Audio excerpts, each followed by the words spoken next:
Good morning, good afternoon, good evening to all of you. We are so excited to have you with us in the first Rise and Thrive Women in the Global Economy International Conference. My name is Virginia Rivera, and I am the host for today. I have various co hosts, women from all over the world, that are going to join us to really talk about, from their perspective and their expertise, where we fit and how we impact the global economy. First, I would love to start with a video that is going to set the tone for our event today. Ermina?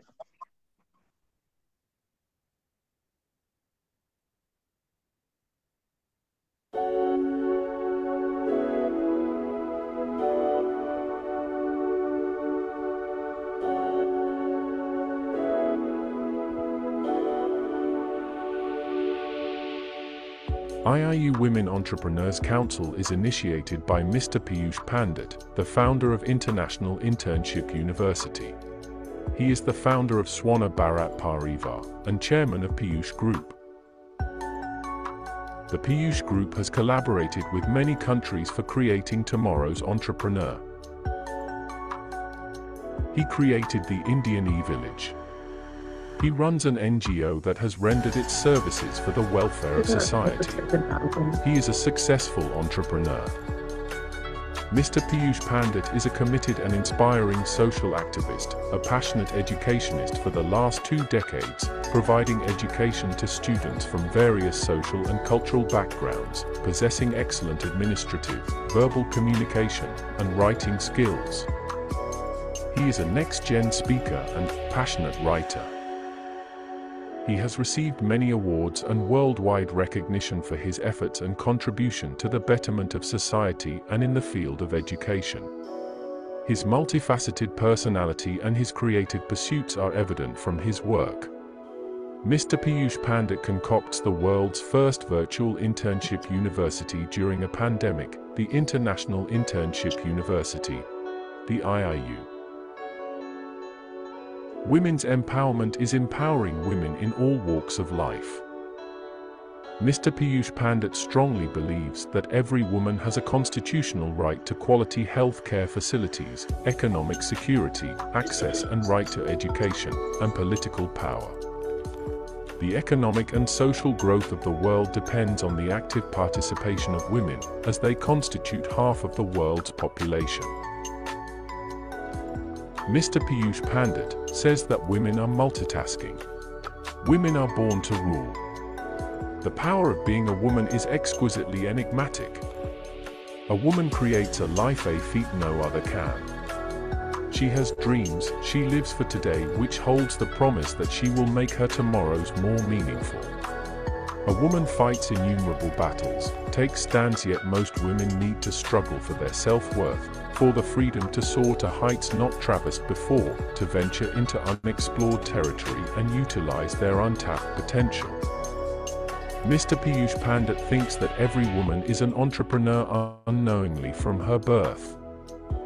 A woman is an innovator, a source of new ideas, a skilled, ready to take challenges, an initiator. In every woman, there is a hidden entrepreneur. Women are an instrumental part of entrepreneurship and will continue to lead change for years to come. Through their ingenuity, they bring economic growth, innovation, creativity, and productivity. They also inspire other women and individuals to become business owners. Women entrepreneurship is the process in which women initiate a business, gather all resources, undertake risks, face challenges, provides employment to others, and manages the business independently. Women entrepreneurship refers to a business or organization started by a woman or group of women. Mr. Piyush Pandit always had an urge to provide a platform to women entrepreneurs to establish and enhance business contacts, exchange business ideas and products, services, identify emerging opportunities for the domestic market, export promotion, joint venture, business collaborations, strategic partnership, and other business activities. IIU Women Entrepreneurs Council is a venture by International Internship University by integrating women entrepreneurs from manufacturing, service industry, banking, finance, infrastructure, realty, education, entertainment, media, sports, healthcare, pharmaceutical, professional services, and other fields for development and enhancement of business contacts and growth.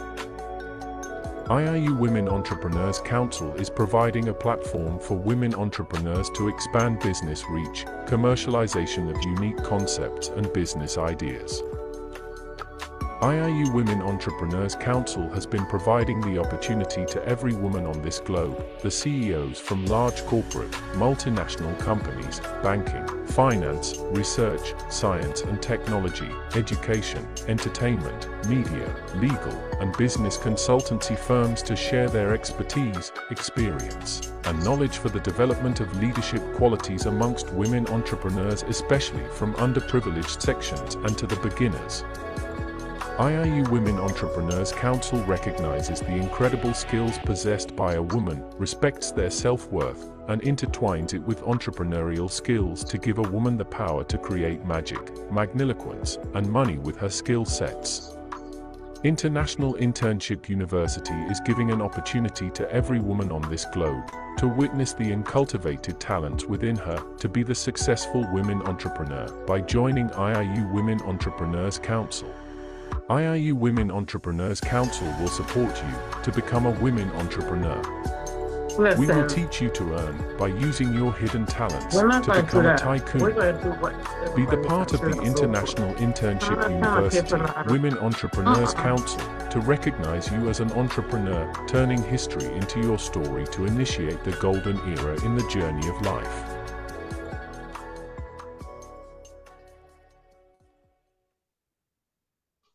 Thank you so much. And I just wanted that video to set the tone for what we're doing today. IIU is the leading e-learning educational platform in the world. We're in 195 countries, and I am so proud to have in 2023 actually meet for the first time Mr. Piyush Pandit, which I think if you didn't know him, you did now. And definitely, although IIU Women's Entrepreneurial Council is for women, I feel really, really blessed that there is a man that truly believes and is a feminist completely in the power of women. I have to say that the majority of his leaders are women, and we're doing the job. We're doing what has to be done. So it's really, really exciting for me to be part of this platform. And I wanted to include all the amazing women that I have known before and bring it into the platform today. Women do move the economy. We are the catalyst for changing anything that happens in the world. I want to introduce to you my first guest, and that is Hermina Reyes, who she is the Foreign Affairs Director for James International School, but she's also the president of IIU's Women's Entrepreneurial Council. Welcome, Hermina. Thank you, my dear Virginia. It's a really pleasure to work with you. I am greetings to everyone, first of all, and I am happy to be with you all in this important day. I will tell you something about James International School. Our school aims to ensure the access of all students to quality education and services and the development of key skills from the graduate training profile. We offer quality and condition in the education process in order to prepare students with real chances in their future affirmation and evolution against the background of a constantly changing society. James International School is an inclusive school, is a sustainable school. We have a lot of projects. It's a school without fees for children, for students from different backgrounds. Our mission is to train well-prepared young people with a well-defined personality, able to adapt to the new requirement imposed by a changing society and realize their aspiration in life. In every month, we have here international guests. We do project together. We started a library, and we are so proud of this. And they are eager to learn. Um, my dear Virginia was here, and I can say, and I am so happy for this, that all teachers and all the staff, all the students love Virginia. They ask me every day, what she do? Say hola because she learned. They all know to say hola and gracias. And for me, this is happiness. For me, this means performance. When children uh, with not so good, let's say, condition, because they live in a village. Um, the village is a piece of heaven, a corner of heaven. Um, but when they do, they learn small things. When you see that they interact with other people from other countries, and they want to learn their tradition, their language. This means performance. This means global citizenship. And our motto is efficiency, performance, quality, cooperation, because of all I told you. Also, I am proud to be a member of International Internship University. From the beginning IIU, I tried to concentrate my attention towards SDG projects. More precisely, let's plant around the world, in which 43,789 trees were planted in 2 stages in almost all the countries of the world on the same day. It was a project that gave me wings. In a short time, I initiated Life Forest, which after donating a small amount, the name of a tree planted in the forest bears your name. Why I tell you all this? Because you must have wings. You not need to believe in borders. You must grow. You must believe in you. I can do. I can do anything. In the Council for Women's Entrepreneurs, we always supported women members. I believe in the power to become leaders, and we initiated campaigns in which women from all corners of the world participate, like Be Yourself. I understand through my journey with IIU that when you love what you do, the world, the people follows you, feel your positive energy. You can create leaders. You can change the world. For me, a brave woman means a woman of responsibility, a woman who is not afraid to lose everything and start over at any moment, who does not cling to anyone or anything material. A brave woman is a woman who understands exactly what is the best for herself or those she loves and acts accordingly. Women fought for their emancipation and want to power they have today.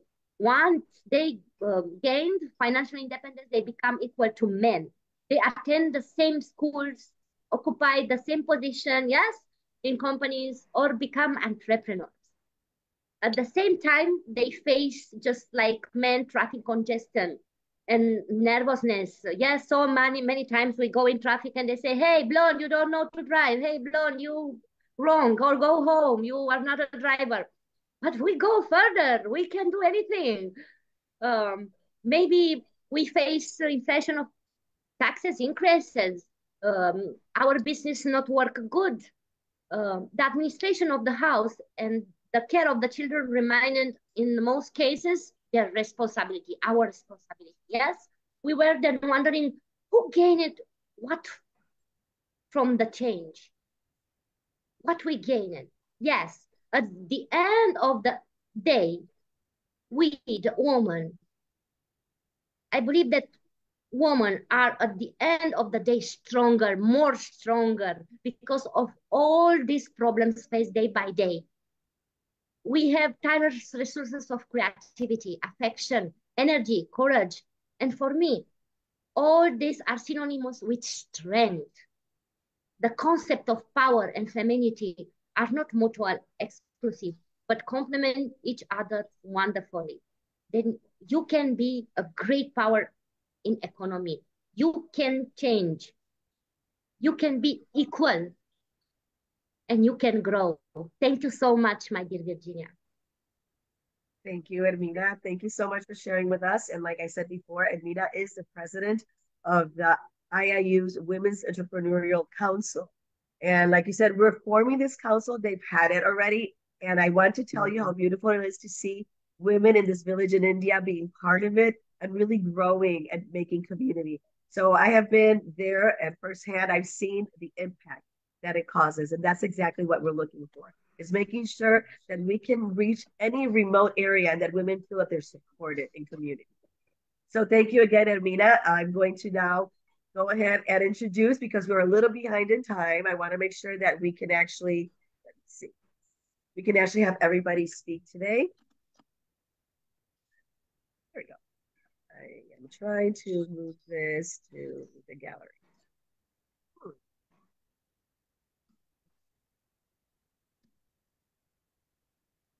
Maybe somebody can move that and make it a gallery setting. Let me see, because it's not working for me. I'll try for it in 1 minute. Okay. It's okay. Now we are in gallery. If you can do it, that would be great. Women play a crucial role in the global economy. They contribute to the economic growth, poverty reduction, and a sustainable development. However, we still know that we have gender inequalities, and they persist in so many aspects of the economy, limiting women's full participation and potential. Today, we have women that have broken those rules. We have women that have broken those barriers and that are helping other women transcend and walk. I want to make sure that we all understand we have probably 5 minutes to say our piece. I know that there's so much more that you could say. And if you have 8 minutes, it's great. But we want to make sure that everybody has a chance to really impact. I know that there's somebody here that needs to be here today and needs to hear this message. So let's allow everyone to speak. If there are any questions from the audience and the followers that follow our page, we will look at the live and we will answer these questions and get back to you. I do this in every one of my lives. I always look at everything and I make sure that your questions are answered, because we are an educational platform and that's what we want to make sure that you leave with a clear grasp of the motor, the engine that a woman is in our global economy. So now I'm going to go to my dear Dr. Stravidia Sukumar. I have to tell you, this is one of the brightest women I have ever met. She is so sharp and she so beautiful. We can all see her right here, but she is so sharp. She is an educationist, not only with what she does, but at heart. I heard her say last week that is her favorite title. She has many. She's a coach, she's a mentor, she's a consultant, she does everything. But I think being an educationist is her number one love. And I would love for you to share how women impact the global economy from your perspective. Thank you, Doctor. Thank you, dear. That was a wonderful introduction, and you really made my day. You always make my day with your flashy smile. But jokes apart, your quote on me saying that calling me as an educationist definitely made my day as such. Well, moving further on that note, that was a very beautiful video, really amazing video. We should really congratulate Dr. Virginia for it. Please, team, those who have joined me on this platform, let's give a big, big, big round of applause to Dr. Virginia for that wonderful video that she has made. That shows her passion, that shows her objective, that she is moving ahead in her path, etc. Well, coming to today's topic without wasting much time, women and finance. These are the two sides of the coin. Hope you'll agree with me, definitely. So in that case, like, should we go in for a gallery view or a speaker view? Yes. So in that case, we all know that the woman with a voice, by definition, is a strong woman. Hope you will agree with me. Everybody will agree. As Ermina was telling, I want my voice to be heard. Yes, we are here only for that purpose. And each one of us is definitely is one of the jewel in the crown who to make things happen when we talk about women and empowerment and about finance. When I say that women, it's like two sides of the coin. Why do I say that? Because we handle the home ministry, don't we? Each one of us handle the home ministry. So when it's such a case, when we're able to handle our home very beautifully, as a home minister of the, well, coming to India and coming to the rest of the world, definitely there are so many leaders who are there at the very top positions when it comes to the finance. And why is they are being given such a responsibility is that they will be able to handle the situation in a much more proactive way, such that we will be able to resolve all the problems that we foresee, and we'll be at least take it forward. So we need women at all levels, including top, to change the dynamic and the reshape the conversation to make women voices being heard and heeded, not overlooked and ignored. So thanks for joining me on this platform on this particular note that of being heard, being our voices being heard. Well, I'm going to try sharing my screen now. Yes, hopefully I should be able to do, I think. I think, Virginia, have you pinned yourself? Because when I put the speaker mode, normally your video pops in. Let me see. You should be host. No, you have to unpin yourself. Let me try. Okay, before sharing, let me try doing that for you. Wait. Okay, I'll do that. 1 second. Just give me a second. Sure. You're not pinned. Virtual co-host is yours. Okay, let's forget. It's not. You're not pinned, but still the speaker attention is coming to you. We'll go ahead with the sharing. We'll not waste much time. We'll see what best we can do. Yeah, I don't understand why it's not happening, but yeah. Yeah, I've started sharing my screen. Hope it should be visible by now. Yes. Yes, here we go. So this is what I am, girls, my beautiful ladies, queens. Let me call you as queens who have joined me on this platform today. My request is that, as being a queen, as I do, celebrate every single moment of your life so as to evolve as self, community, and terrain. That's how I describe myself, Sri Vidya Sukumar. And today, my point of discussion is going to be on G20 Empower Alliance. That is empowerment and progression of women in economic representation. So what is this Empower Alliance is all about? That is talking about women empowerment, accelerating women leadership and empowerment in the private sector. So let's create a history by calling it to an action, not as a blueprint for the future, but for the actual thing that to be followed by the people. So implementing, what is the main objective of this Empower Alliance is that implementing gender equity policies to hire, retain, and promote women. Ensure the visibility of the women, regardless of their office or the work or home or the environment.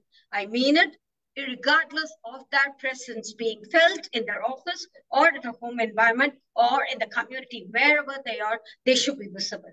And leveraging the multiple effect where one woman is in the C-suite. What is called a C-suite?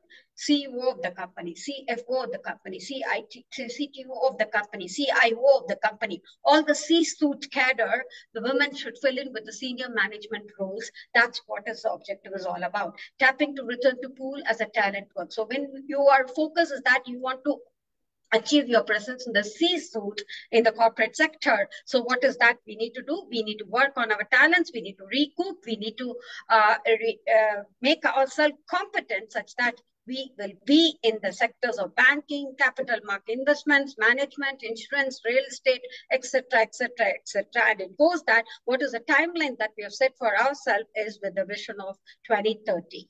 So this is how we see ourselves from 23% to 37% privilege in the society. So when more women work, economies grow.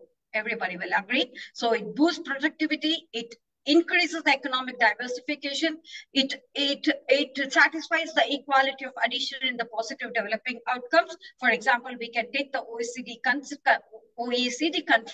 to match the Sweden to boost up the GDP up to USD 6 trillion and recognizing, however, the growth does not.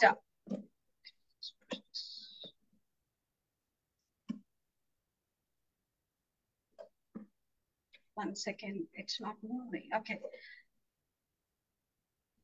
Well, moving further, sorry, the 4 areas where the financial inclusion, which claim to be there, or that's what we're going to see to influence the community, is on women empowerment or those digital access and data. So when we are talking about the accessing data, what is that to be done is that the digital economy, as we know, the digital economy is getting bigger and wider, such that we are able to it has not become a part of life, it is the life itself. So we need to equip our women to handle the make and receive payments in the digital world, such that they become digitally competent and they will be able to have their account. So moving ahead, so at least at the bare minimum requirement, let each and every woman across the world, let them have a bank account on their name, such that they will be able to handle the accounts. So in that case,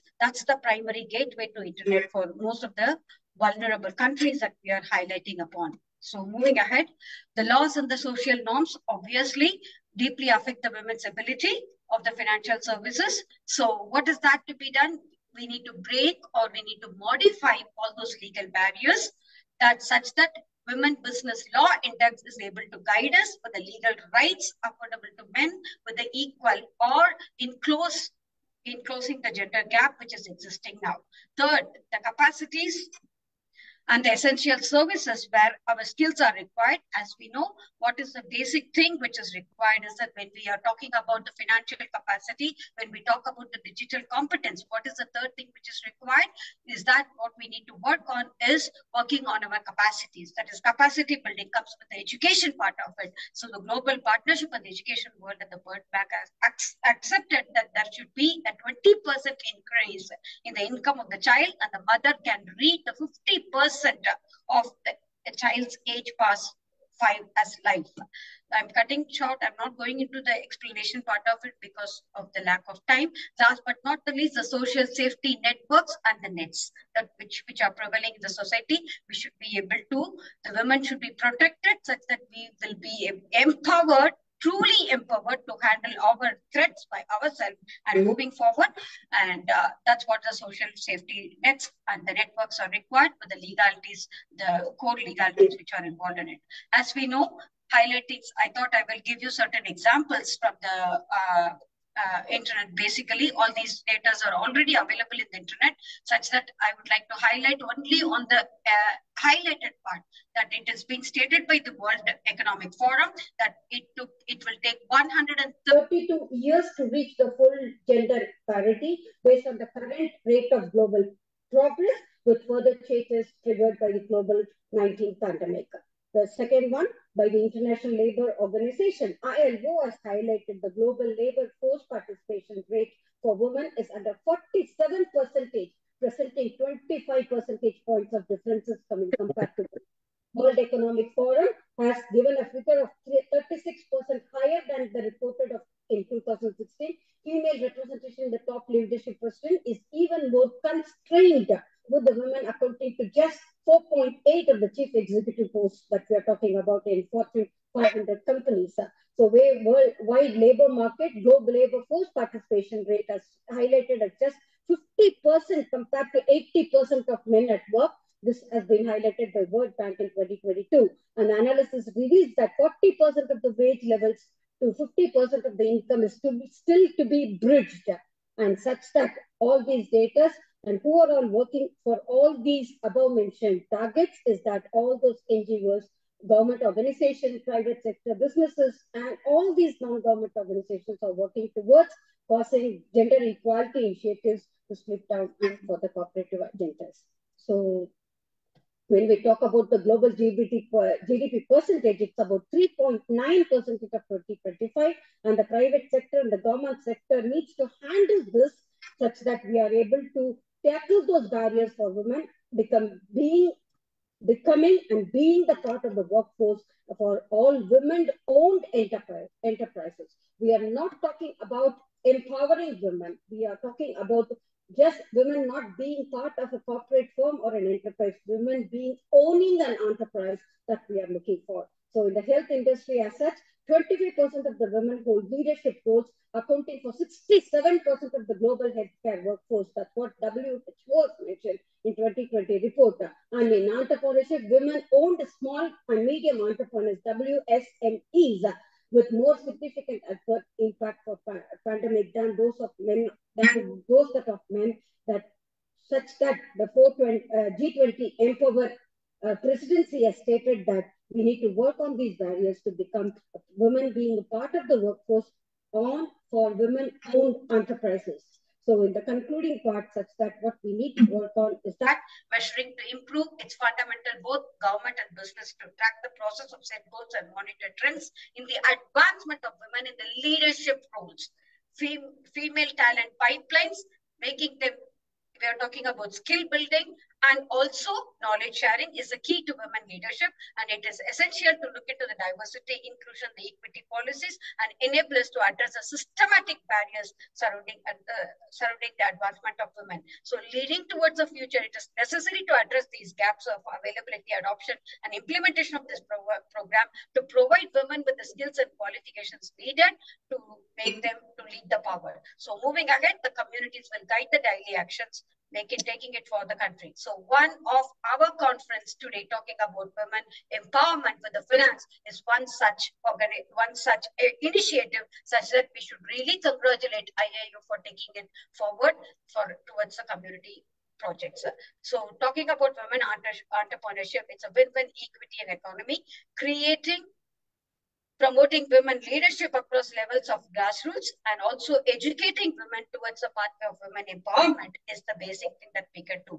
How we can do this? Engaging all kinds of stakeholders, developing an action-oriented agenda towards promoting equality and empowerment of women, taking empowering message to the masses by knowledge sharing and knowledge encompassing, and generating all kinds of inclusive content, invaluable prospectus of women from all walks of life. So barriers made as carriers for change. Let's make together on this platform all those barriers as carriers for change. So let's work on women entrepreneurship, a win-win equity for big economy. We are not talking about women empowerment, women-led empowerment. That's what is the whole summing it is all about. Astounding success for reports and evidences. I've just brought it from different countries. So we can just go through it later, such that we will be able to promote women entrepreneurship significant because it increases women access to income. It's a foundation for women economic empowerment. It leads to overall economic growth of the country and the world, and it is crucial for achieving the substantial equality, and it increases the total number of entrepreneurs and labor force participation, and it increases women access to income, and it is definitely a foundation for women economic empowerment, such that women's right to equitable economic opportunities, and it's crucial and critical importance for sustainable development, and it is embedded in all several multilateral normative frameworks. So moving ahead, I've tried to highlight over upon SDG goal of 5, that is gender equality, but due to lack of time, let's move ahead. Sorry for that. And when it comes to that, women equal participation and presentation in the local decision-making process is critical. Prioritizing the differential needs and localizing the sustainable developmental goals. So the two things that we need to work on is that of 6.02 million elected members in the deliberative bodies of the local government, only 2.18 million, that is 36% are women. So how are we going to take our governance forward? Please think about it. Only 20 countries have reached over 40% of women in the local decision-making authorities, and 28 countries have become women representation of 30 to 40%. Please think about it on the platform. Kindly give all your suggestions for improving nutrition and health delivery, promoting digital and financial inclusion, increasing women overall labor force participation, access to public communities and resources, promoting women government and governance roles, enhancing women public and political presentation, educating women. It's basically education is a game-changing pathway to women empowerment. So education is a key to women empowerment and education force participation. So on that note, I leave it. I have to stop sharing my screen because I'm ahead of time, and I need to give a justice for all those people who have joined us on this platform. Let's take it forward. Let's put our heart, mind, and soul together while working on this for women empowerment. Thanks, Ms. Virginia. Thanks, IAU, for giving this wonderful opportunity where I was able to buy little knowledge with you all. Thanks for that once again. Thank you so much. Thank you so much, Dr. Srividya. And we're going to have you again. It's just going to be you, so we can really get all that information and all those facts in. I love the fact that you bring some very important facts and a very important question. how are we going to get ahead if we're only 20% of the leadership around the world, right? So let's ponder on that while we're listening to everybody else. If you don't have a friend that's running, you're not running for government, if you're not participating in your community, maybe it's time. It's the only way that we're going to be able to do it. Many times we don't like politics. We don't like to get involved in government. But if we're not actually working in it, nobody's ever going to know what our plight is and what we need. We need advocates that are there, that are working, that know, and that have the diversity and the perspectives that we need in order to get ahead. So thank you so much, Dr. Shavidia, for bringing us all this wonderful information. Our next lecturer today, and she again, 5 to 8 minutes, is one of my favorite people. Again, everybody here is one of my favorite people in the world. I have to say that I curated this list very, very carefully. This is Professor Maureen Mia. If there's clarity and it has a face, it's Professor Maureen Mia. She is so clear when she speaks. She's just really goes to the point. She is from South Africa. She's a lecturer. She's a keynote speaker, and definitely she's a female empowerment advocate. I know Professor Maureen, you're here, so the podium is yours.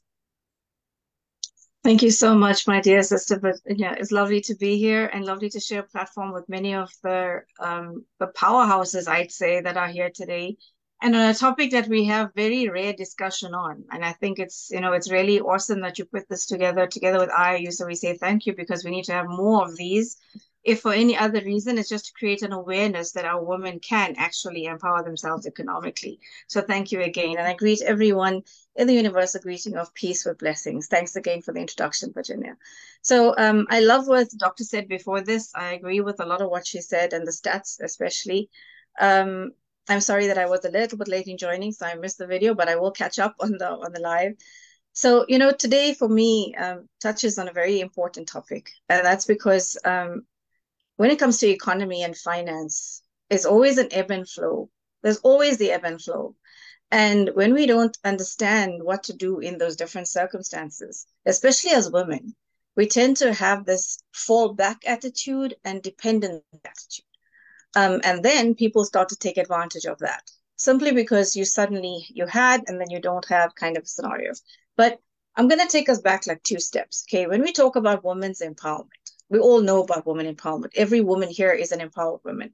But when we talk about this woman empowerment and the concept, we're always talking about a woman who has to kind of have the sense of self-worth, grow herself to self-develop, somebody who needs to understand what her rights are, to learn about them, to know that she has this right to access of opportunity. We want to empower her to know she has to have this right to resource, for example. She has the right to power of control over herself, over her life, both within and outside her home. She has this ability to actually influence whatever direction she wishes to take in her life. That is her right as a woman. And when you're an empowered woman, you actually will know this about you. When we're talking about today's topic, which is the economical empowerment woman, what is the difference? It's not a difference. It's actually an addition. And the addition is that when I'm taking control of myself as a woman, I'm taking control of the fact of how I need to live. What standards do I wish to live by? What do I define myself in terms of economy versus me? And when I set myself the standard, then I will live and work according to what my standard is, as opposed to what women nowadays seem to still be doing, and that's living according to norms and standards outside of us. Others set those norms and standards. Even when you are an employed woman, you are still conforming to a standard and a design of a structure of what needs to be happening, but still from outside of you. And I'm saying that's where we need to change that, because we all have that ability to do that. We need to take back control over what our position would be in an existing market. How can we actually upscale ourselves while we upscale the economy of that market game itself? What do we do as women? And the point is that we're not going to be respected for the fact that you can actually bring it to a higher level. That is something that's a given. But if you are so strong and empowered within yourself, which is why I spoke about the empowerment stage first, then economically, when you become empowered, you know how to handle that, whether it's a gender bias, whether it's a religious bias, whatever the bias may be.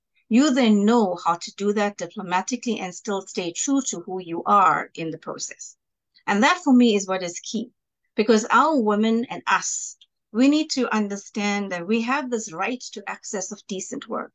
We have this right to have control over what we do with our time, how we actually earn in our time, what we do at home, outside of home, etc. Everything that is decision making, we have a right over as long as it is to do with us or our surrounds. We have that right. And that's a human right. It's not just because we're women. So give us this right and let us work with it. And while we're at it, we need to also understand right now, 2024, we still have places in this world that are stopping our women and children from education. And the key to being an empowered woman who's actually going to take any level of increase economically is about educating. Educating ourselves as women and educating our girl children is the key to us actually building that economy. And we all know if we become empowered, we tend to naturally want to empower those around us, right? So if we are economically empowered, surely we'd want to do the same for those around us too. There's no bias there. Whether there's a male brother who's a male or sons or whatever that's in our community, we want to build each other. It's our natural demeanor to do that. So why not become empowered to do this? And so I'm saying we have to take back that narrative and we change by leading the change. That is what we do. And I'm going to pause and just give a quick example. Sorry, Virginia. And this is something that happened today, and I have to relay it because I thought it's so amazing that I encountered this as an incident this morning, and this is the conference that's happening today. So I was called in to counsel two kids in a school, and two different scenarios. One, a single mom who's working, trying really hard to make things happen for this child. The other is a mom who's not working, very wealthy home, and this child comes from that.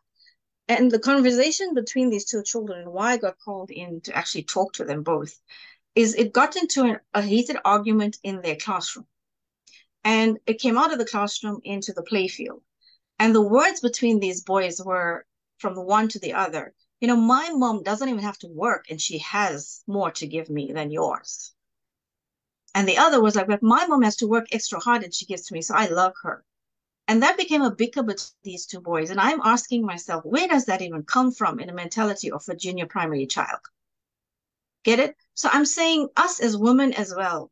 If I am fully empowered and I'm economically, flashing and I have everything and yet I'm not working, I should actually really just support the woman who is and trying to make ends meet instead of trying to label her, trying to ostracize her or put her on the outskirts simply because I have more than she has. Because it starts from somewhere for these children to have it.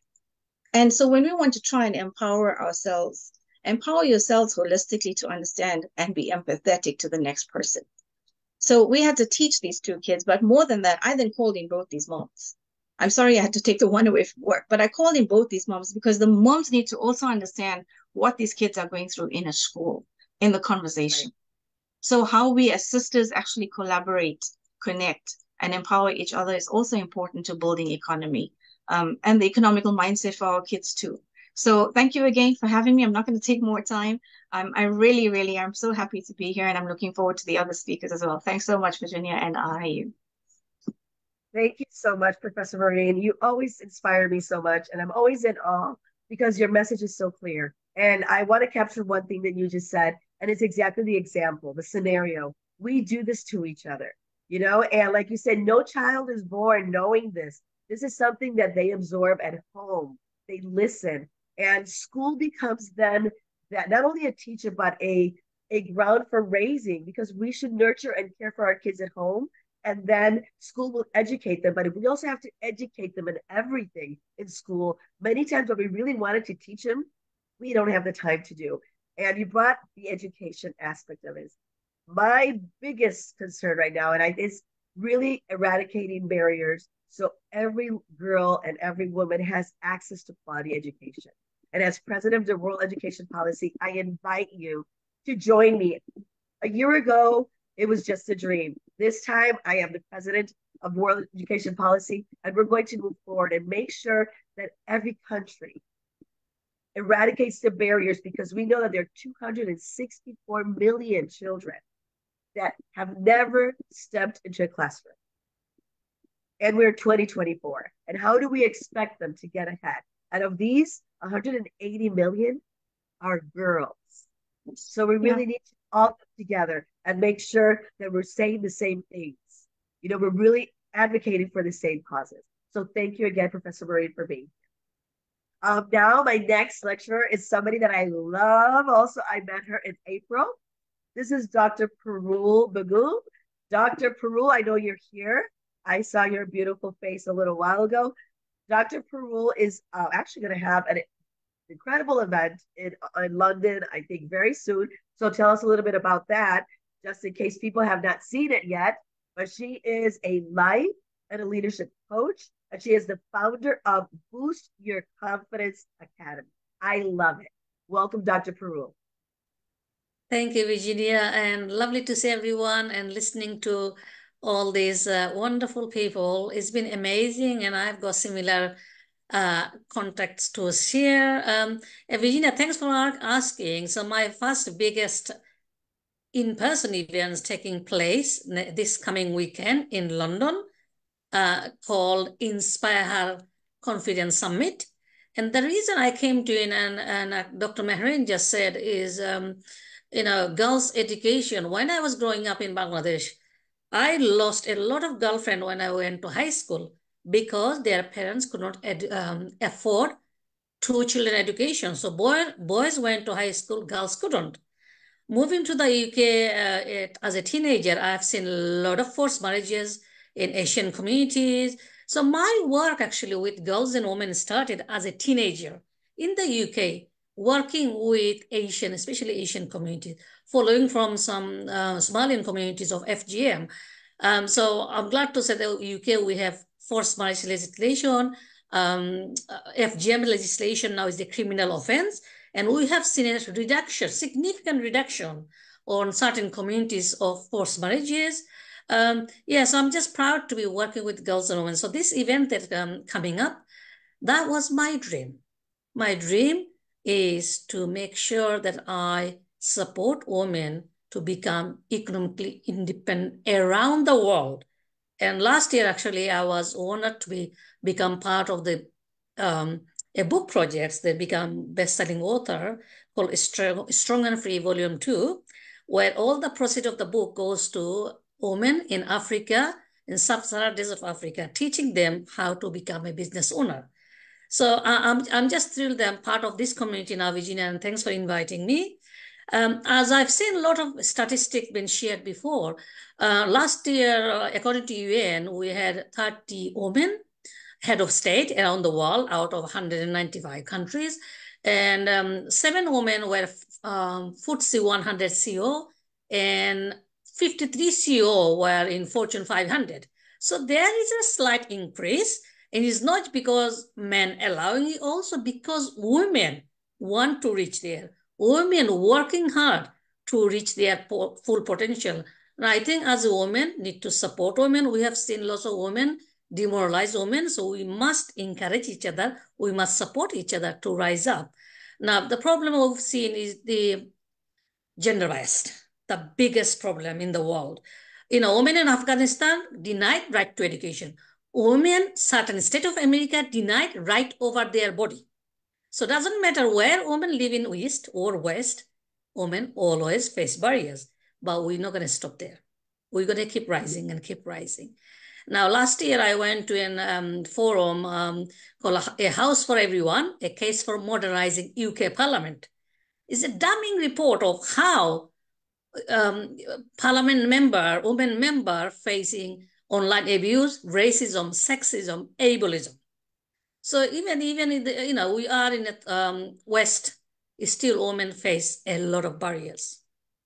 Now, I want to focus now on more on women, what we can do individually, not just focusing on what's going on outside world, because outside world, we will campaign everything, but we can control ourselves, how we think, what we do, and how we behave.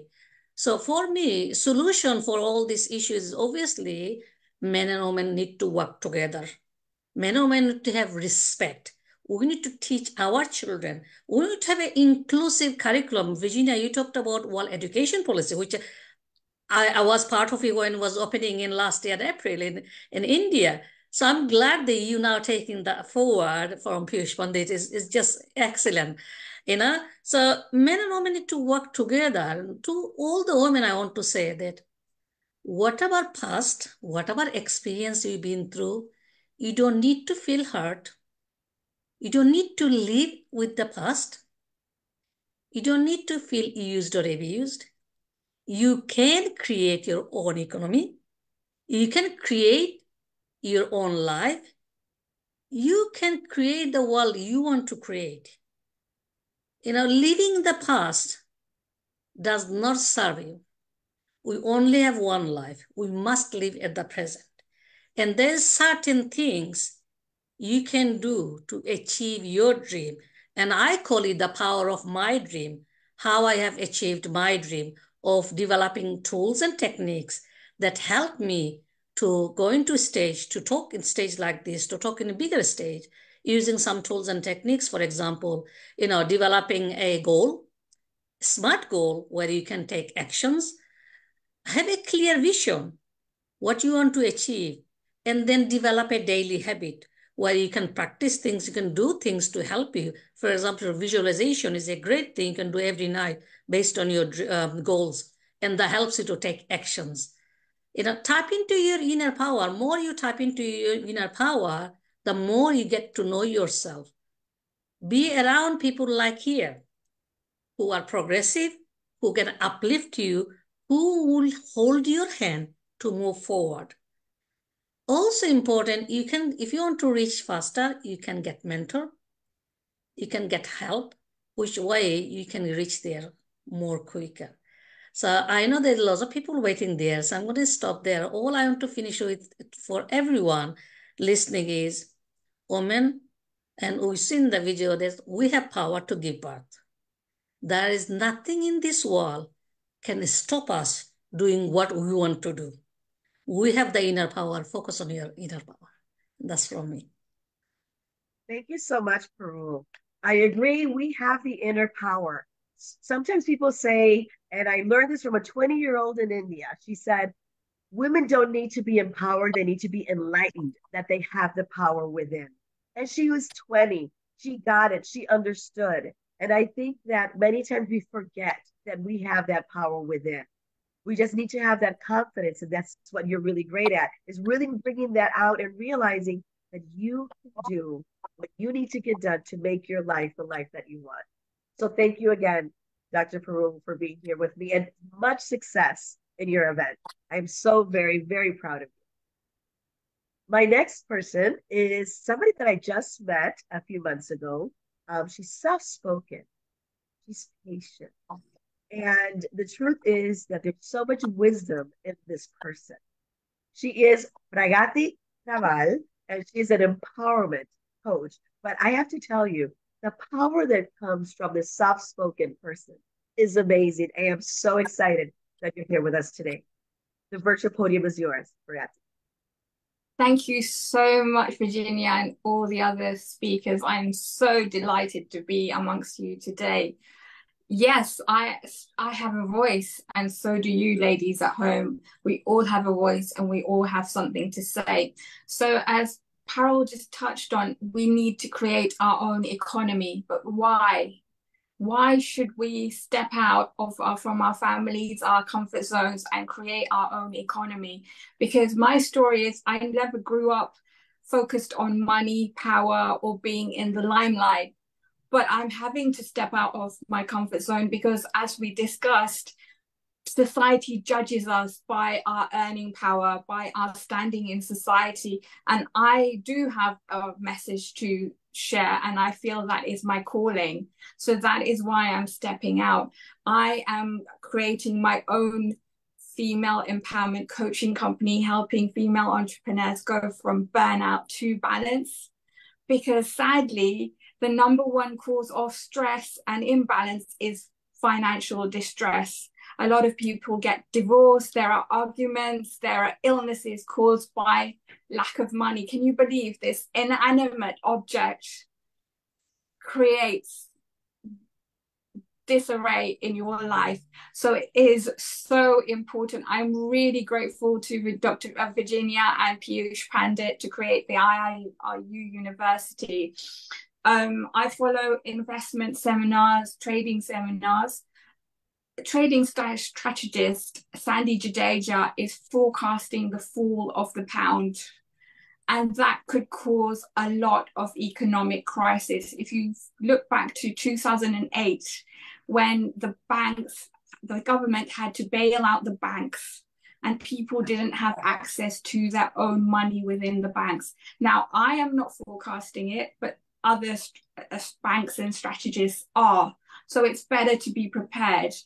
If your money is frozen and you don't have access to your cash, what are you going to do about it? I have bought a Glint card, which allows you to buy gold and use that money to buy daily sustenance like food and bread. Where are you putting your money, and what would you do if suddenly your bank account was frozen? This is real time, and it's been forecast since 2000 and 4 years on. So I hope that it doesn't happen, but it could. And I want you, my sisters, to be safe. I'm still working on that, and I'm still learning. Maybe you could educate me and let me know what to do with my money. This is as far as I've learned. So first you need to create the money. What skill, what hobby, what creativity can you do to earn money? I think that IIU has rural development programs for villages as well as the towns. So even if you don't know how to write a business plan, but please contact IIU, or please contact somebody within your town or village. Go to a library, go to even a post office, somewhere where you can get information. If you need to speak to me in Hindi or Gujarati, you can contact me or anybody on the panel. I can talk to you personally. But you have the power, as was said, we are limitless, and don't let things like this, that you don't know how to write a business plan or things like that, stop you from giving your gift to the world and supporting your families and yourself, because it is so important. Because without that, you don't have a standing, you don't have a voice. There's a lot of, sadly, financial domination going on in society where women are controlled because they are not in charge of the finances. It could be a husband, it could be an elder. So you really need to be in charge of your finances, so that you can live life on your terms. And you don't need to fear or live under somebody else's reign, because you're the queen of your house. So, yes, financial domination isn't really very nice. And as was touched upon, a lot of women, especially in our parents' generation, are used to using cash. They think that digital banking is not a thing because they're not used to it. I made sure my mum has her own banking card, and I put a little amount of money in there so that she doesn't feel like it's going to be lost or she's going to do the wrong thing. She loves now looking at her bank account, showing me, look, this is how much I've had. I spent it today. She loves the touch and tap pay, and she has financial control. I request the young people in India to teach their grandmothers, their aunties, how to do this, because sadly, there are wealthy grandmothers, aunties, mums who have no control over their wealth, and other children or sons are controlling them. So they're also living under the burden of not being able to handle their own finances for fear. Just like my mum, they feel like they're going to press the wrong button or do something and lose all the money. And they don't feel confident as parallel teachers to be able to handle their own finances, but they're doing it all the time at home. They're budgeting, they're making sure everything gets paid for. They do it naturally in their head. So I really urge, members of the community to teach programs like this, financial, digital literacy, to women that don't understand it. It was touched upon before, but I really think it's so important. Also, why should we earn money? People have generational limiting beliefs that it makes us greedy and it takes us away from God and morality and religion. No, it doesn't. There is a mandir has been built in Ayodhya, which is being celebrated today, the opening. So, and lots of people contributed to that. So if you are into religion, you can contribute to things like that, which help the community and religion. But if you don't have money, you can't invest and contribute. So you can earn money for a purpose greater than yourselves. Having said that, Ryan Pinnock is a coach and investor. He's predicting that the amount of £10,000 per month is the equivalent of £2,000 a few years ago, because a lot has changed during COVID. So our goal should not be only earning 10K, 20K, but at least 30K per month. Now, to me, that's a big figure. But what he's saying is, in our lifetime, it's not only about earning billions, but trillions, because the price of things will just go on and inflate. So I encourage you to please expand your mind. And to me, it's not a lecture. I'm talking to you as a sister, as a human being. I'm also worried. I'm also learning about this.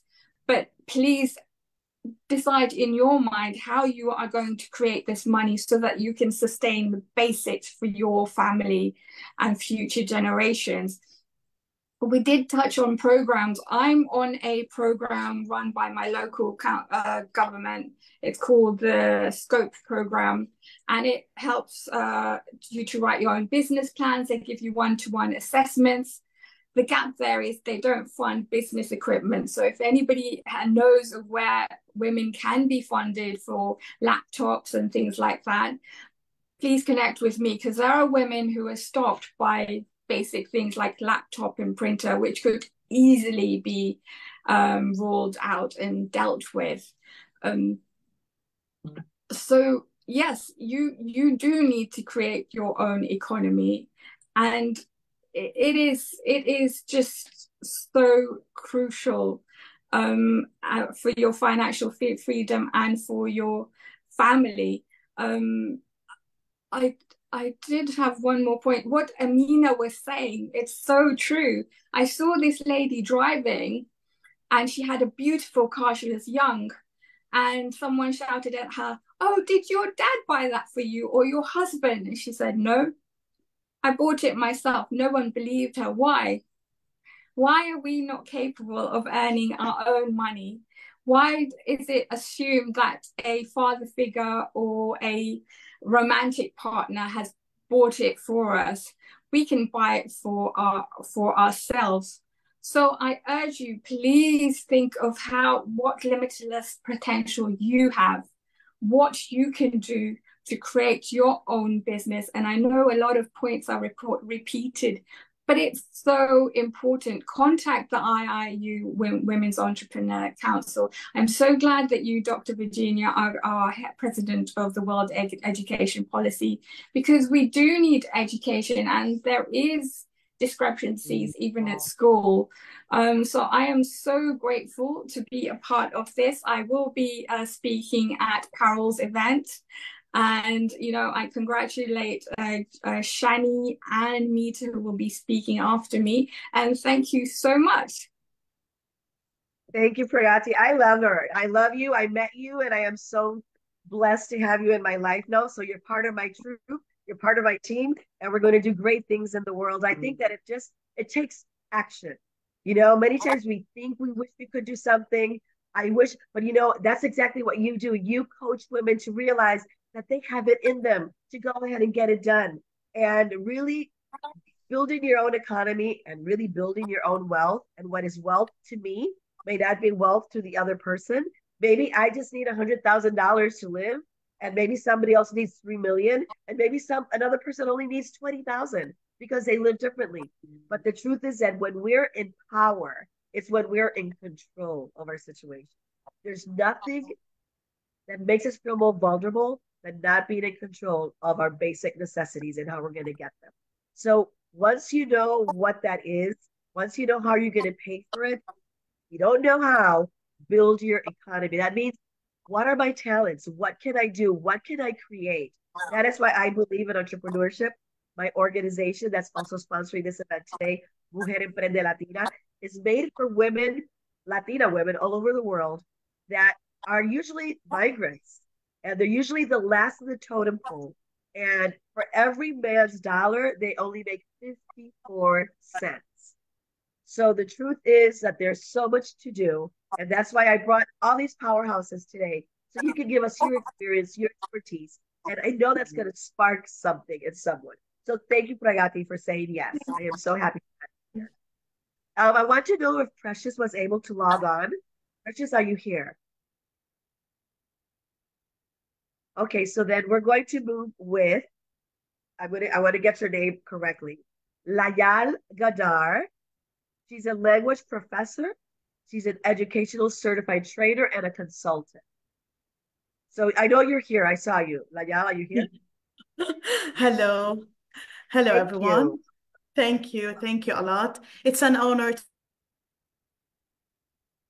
you, Ms. Virginia, Dr. Virginia. Really, this is a great chance to be as a speaker with you always, and we're gonna also collaborate with more conferences together. Over time, I'm gonna start with my speech about women's in the economy. Over time, women's place in the economy has changed dramatically, with positive developments, including greater opportunities and participation. But there are still problems and inequalities a lot of the world, okay, concerning women in business or in economy. When talking about women in the economy, we have to talk about or take the following things into account. First of all, let's speak about the employment status. Okay, global trends such as across the board, women's employment participation has been rising. These days, women are more likely to participate in formal employment and boost the economy. But of course, such global trends have a little bit gaps. So first of all, the most the gaps that we are suffering till now is the differences between men and women in companies. Especially accessing employment opportunities remains a challenge for women in certain regions, which is we are going on through it nowadays. Of course, let's go back to the history of women. Women have traditionally been concentrated in particular parts of the economy and jobs, frequently in roles that are less well-known and pay less. But here, actions were taken. Projects are being implemented to end discrimination in work and inspire women to enter fields that are traditionally male-dominated. Growing numbers, of course, here, the number of female innovators has been rising, which has aided in the growth of the economy and the development of jobs. And of course, we have some obstacles that sometimes female, or let's say women, business owners may encounter difficulties obtaining investment, connections, and assistance, which might delay the expansion of their companies. Here, we're going to speak about the education, which is very important role in the woman's life. Educational achievement, which is one of the women's participation in the workforce that has increased as a result of better access to education. Encouraging women to pursue continuous education and training is essential to helping them remain affordable in the ever-changing labor market. And this led to positive impact. Women have a positive and diverse impact on the economy in many different sectors. First of all, a greater amount of capable and talented people are contributing to economic productivity as more women join the workforce. Higher rates of labor force participation have the potential to boost economic growth and output. And of course, here we come to the innovation and diversity.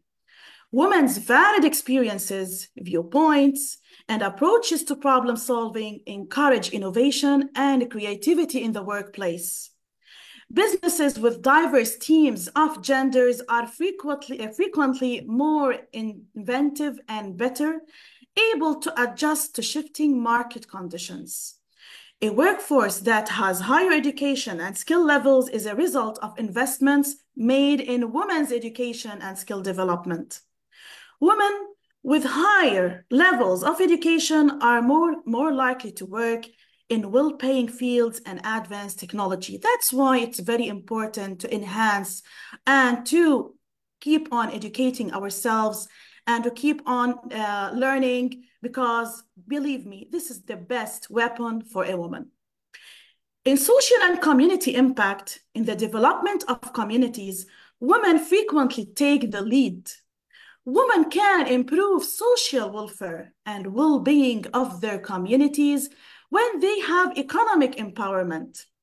Improvements in health, education, and general community quality of life are associated with women's economic empowerment. Companies that prioritize gender diversity in leadership positions tend to perform better financially. Women in leadership roles contribute to effective decision-making and improved organizational performance. A diverse workplace, including gender diversity, also enhances an organization's ability to adapt to challenges and seize opportunities. By employing the entire workforce, empowering women economically promotes long-term economic stability, equal opportunities for women and men in the workforce, and income can result in more equitable economic growth.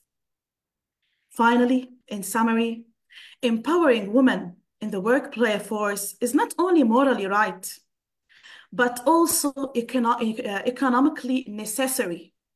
Women's involvement promotes growth, creativity, and a more flexible society. We may unlock the enormous potential of half of the world's population by breaking down obstacles and promoting diversity, establishing the way for a more prosperous future. Together, we can create a world in which all women can prosper, make a positive impact, and improve the economic conditions for everyone. Thank you. Thank you so much, Layal. I love it. I love all the information that you brought today. And I want to capture one thing and I want to reinforce that.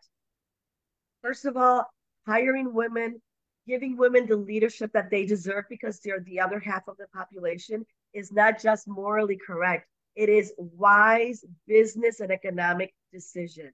Exactly. It has been proven time and time again in studies that women pay better, that women work and they're more responsible because they have so many other responsibilities that they need to do a lot more with less. And one of the most important things, when we invest in women, communities prosper. And when communities prosper, nations prosper. And when you have prosperous nations, you have a planet that is being taken care of. So we need to start from the beginning, and that is giving women, not women rights, human rights. You know, and that's what we're asking for. Human rights, respect that we can do it. If we decide we don't want to, that's our decision. Men can do anything I can do, except have children. But they can do the same. It's their decision if they don't want to do that. The same with us. We can do anything they do. It's our decision, but give us the opportunity because it's our right. So thank you so much for bringing that to our attention. I loved it. Thank you for being with us today.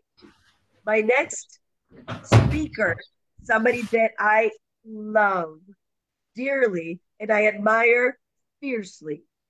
She is from my beautiful little island of Puerto Rico. She is one of those smart, artistic, creative She is soft spoken, but there's so much energy in her voice.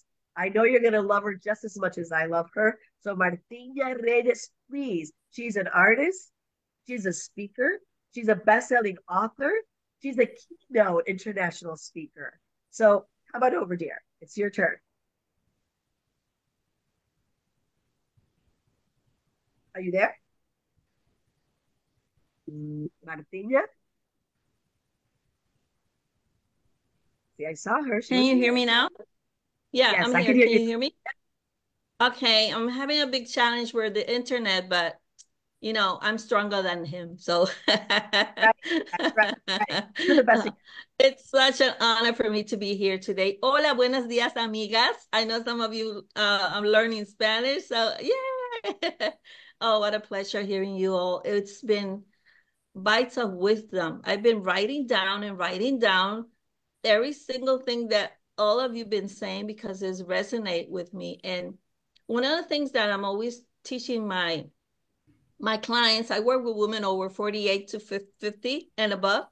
I even have clients around 78. They want to start a new business, but they want to start doing things that will transcend the time. So that's why I call my presentation Transcending the Time. And today I'm so happy to share with you 5 principles that will help you find your voice of greatness and find you the way to succeed in your business. Because we always saying when we're talking about we have a voice, we have to use it, we have a voice, we have to, you know, just get up front and use it. But if you want to be heard, we must have something to say that would transcend, that would make sense, that would create transformation. Because if it's not powerful enough, it will be, you know, you will be invisible. Your words would be just words on the air. So I always say, my people, learn how to find your voice of greatness, learn how to communicate. Words have more meanings than the dictionary says.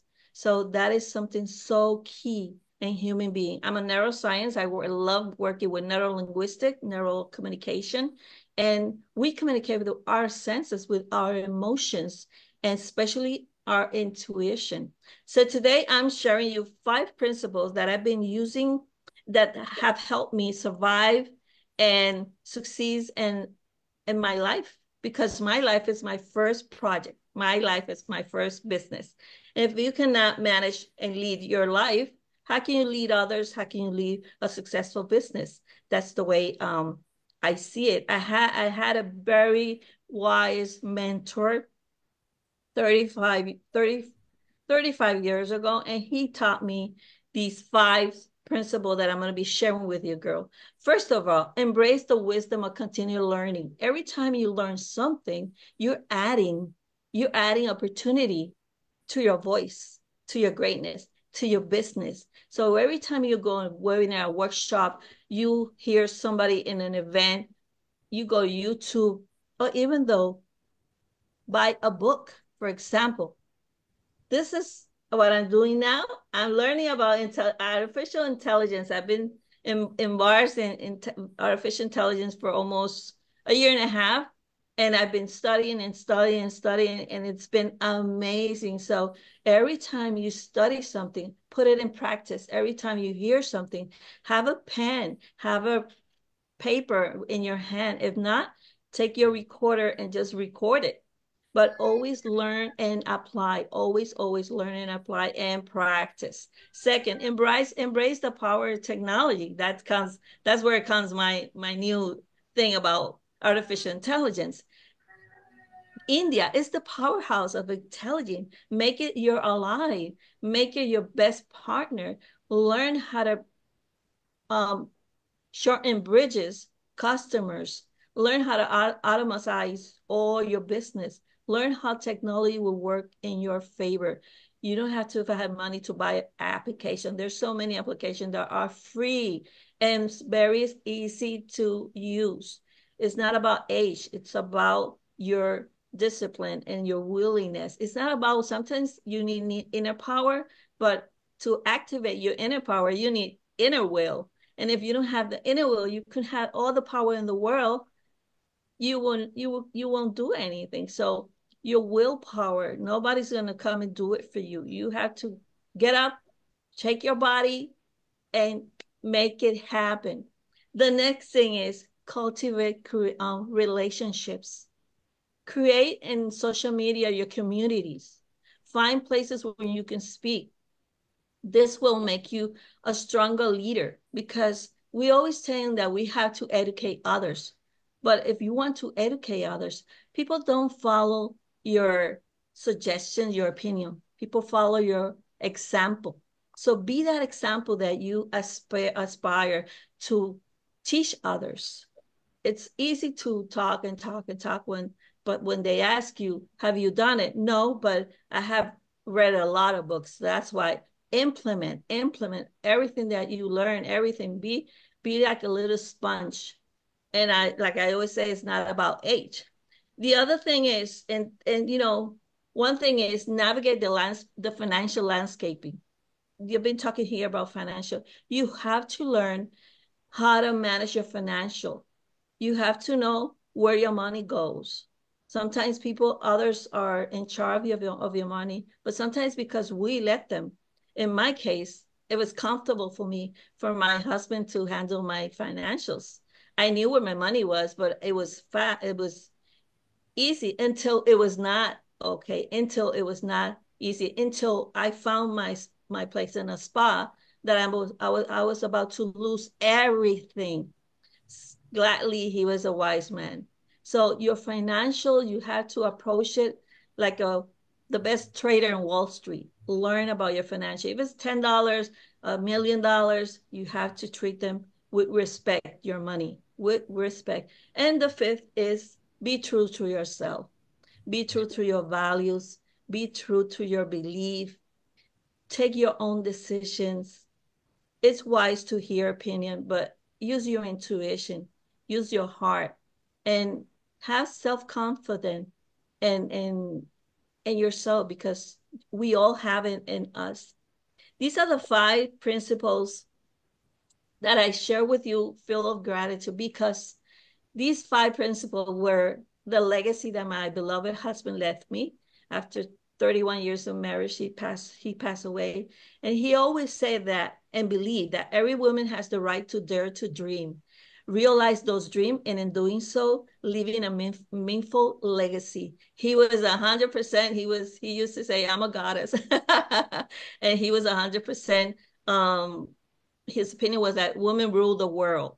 We just haven't find out how to actually do it. So, this event here with you, this time with me here, is not just a chat or a mini session. It's more than that. I'm celebrating with you your dreams. I'm celebrating the future success that is awaiting for each one of you, including me. And thank you. Thank you for the honor of this experience, journeying you, transcending time, leaving a legacy.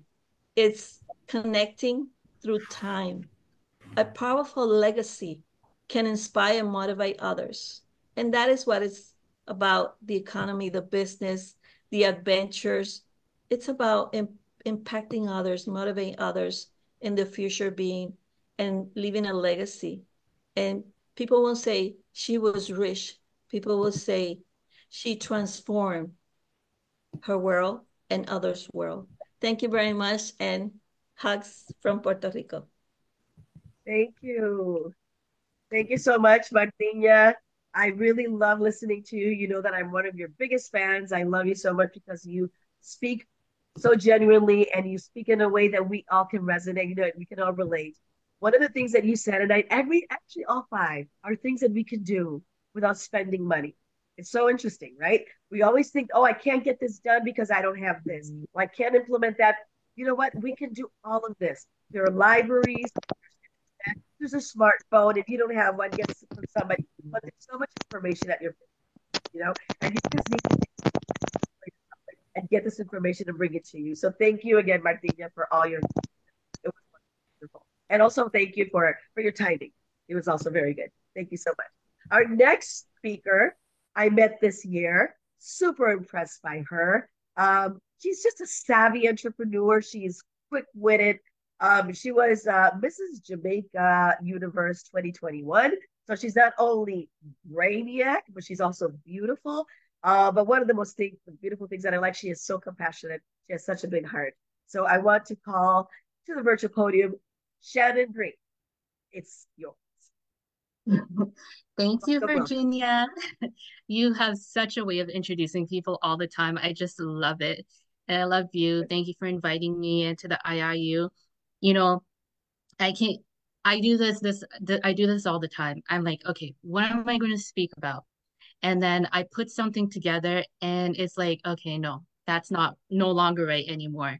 And Virginia, you said it the best. Like you said, everyone's going to leave a spark, or there's somebody who's going to need to hear something. And I felt like there were a lot of pieces in the conversation that came from everyone that either resonated with me or left a spark, or it's just like, why aren't we having a deeper conversation about that piece, right? My Yes, my full time, my background is I do own a financial brokerage here in Canada. So I've always been about the financing. But one of the things that stuck out to me in the beginning of the video, and it's like, oh my gosh, that's all of the things I was going to say about entrepreneurship. So one, the video couldn't have said it any better. And then two was the line where it said, we all have a hidden entrepreneur in us. And I just felt like that stuck out because I don't think as women or even as men, we really think about that. Some of us are like, oh no, we're not cut out for that. That's too hard. We don't have the resources. We need money to start it up. We don't know how to I don't know how to write a business plan. We always find an excuse, right? And even like for me, I believe that we're not I sometimes I think about it, and somebody might feel that of another opinion, but when we speak about women entrepreneur, women in the economy, I feel like sometimes people just think about a certain age category. And even though it's not that way, but that's how I feel sometimes because now we do have a lot of young entrepreneurs, especially right around the world. And sometimes we forget about the young ones. And even them, the young ones are our future leaders for tomorrow. Even though we're here, um, trying to grow, trying to thrive, and propel our business as far as possible before we leave this earth, right? So we need to also rise, push, and pull the young ones along the way with us as we grow our businesses as well. Who else said that? I might not go in the or I was taking notes as well, Martina. I got my pen right here. So I might not remember who said certain points, but I'll try and get to as much of them as possible. So me being in the financial space, somebody spoke about rights and we need to know our rights and stuff like that. Women, we're starting to show up in many different spaces now in the world, in many different industries. And I think we should just clap for that period because as women we were always afraid to do that, or as some people said, we may not know our rights, or we may not know where we belong, or we just didn't want to show up. But now we have more encouragement, we have more sisters like each other, pushing us to do these things or show up in those spaces. Even when it comes to our children, two people touched on children today. They're always watching us, and we might not know that. And even though the things that we try to teach them and we instill in them, and we think they're not listening to us, or they just like, mom, I don't want to hear it, they are listening. I remember I received a message from my son, and it was like one of those messages where you just want to like tear up and be like, oh my god, he was listening to me, right? So there's that. And we don't we when it comes to fear, I think it was Pragati that spoke about fear. It's not just in our finances, I believe as well, but it also comes off into our relationships when it comes to the finances. Because you have some, and I say this because you have some women who are high or who are afraid to hide their finances or hide that in a relationship when they're looking for a life partner, because you know how they're like, oh, most men don't want to speak to a woman who earn more income than them. So I find that some women will try to hide this and not be who they are. But what I want to say to that is there is something out there or someone out there for everyone. That's what I believe. And when it comes to business, we might fear the type of business we want to put out there, and that might be a setback to us because we're going to fear that people believe our idea is shit. Sorry, Virginia, you know, something always comes out my mouth. Um,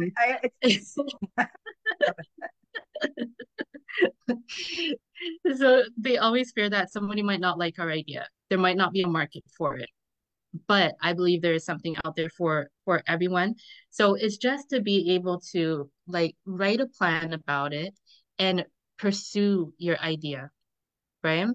What else do I have? And Martina, you spoke about words.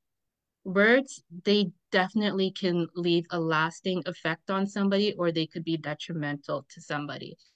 So I always say, think about what you're going to say when you put it out there, especially like in business or even when it comes to these conferences. They're all live. They're all live. They're all recorded. What you put out there is out there for the rest of your life, right? Um, and when it comes to words, what you put out there in the universe, it also comes back to manifestation. I believe, at least for myself, I manifested a lot of things in my life because this is what I wanted to do. That's what I put out there. One of the things I've always said since I was a little child is I am going to work for myself. I'm going to have a laptop and I'm going to be on the beach in my swimsuit. I didn't know what the heck I was going to do, but I said that is my job.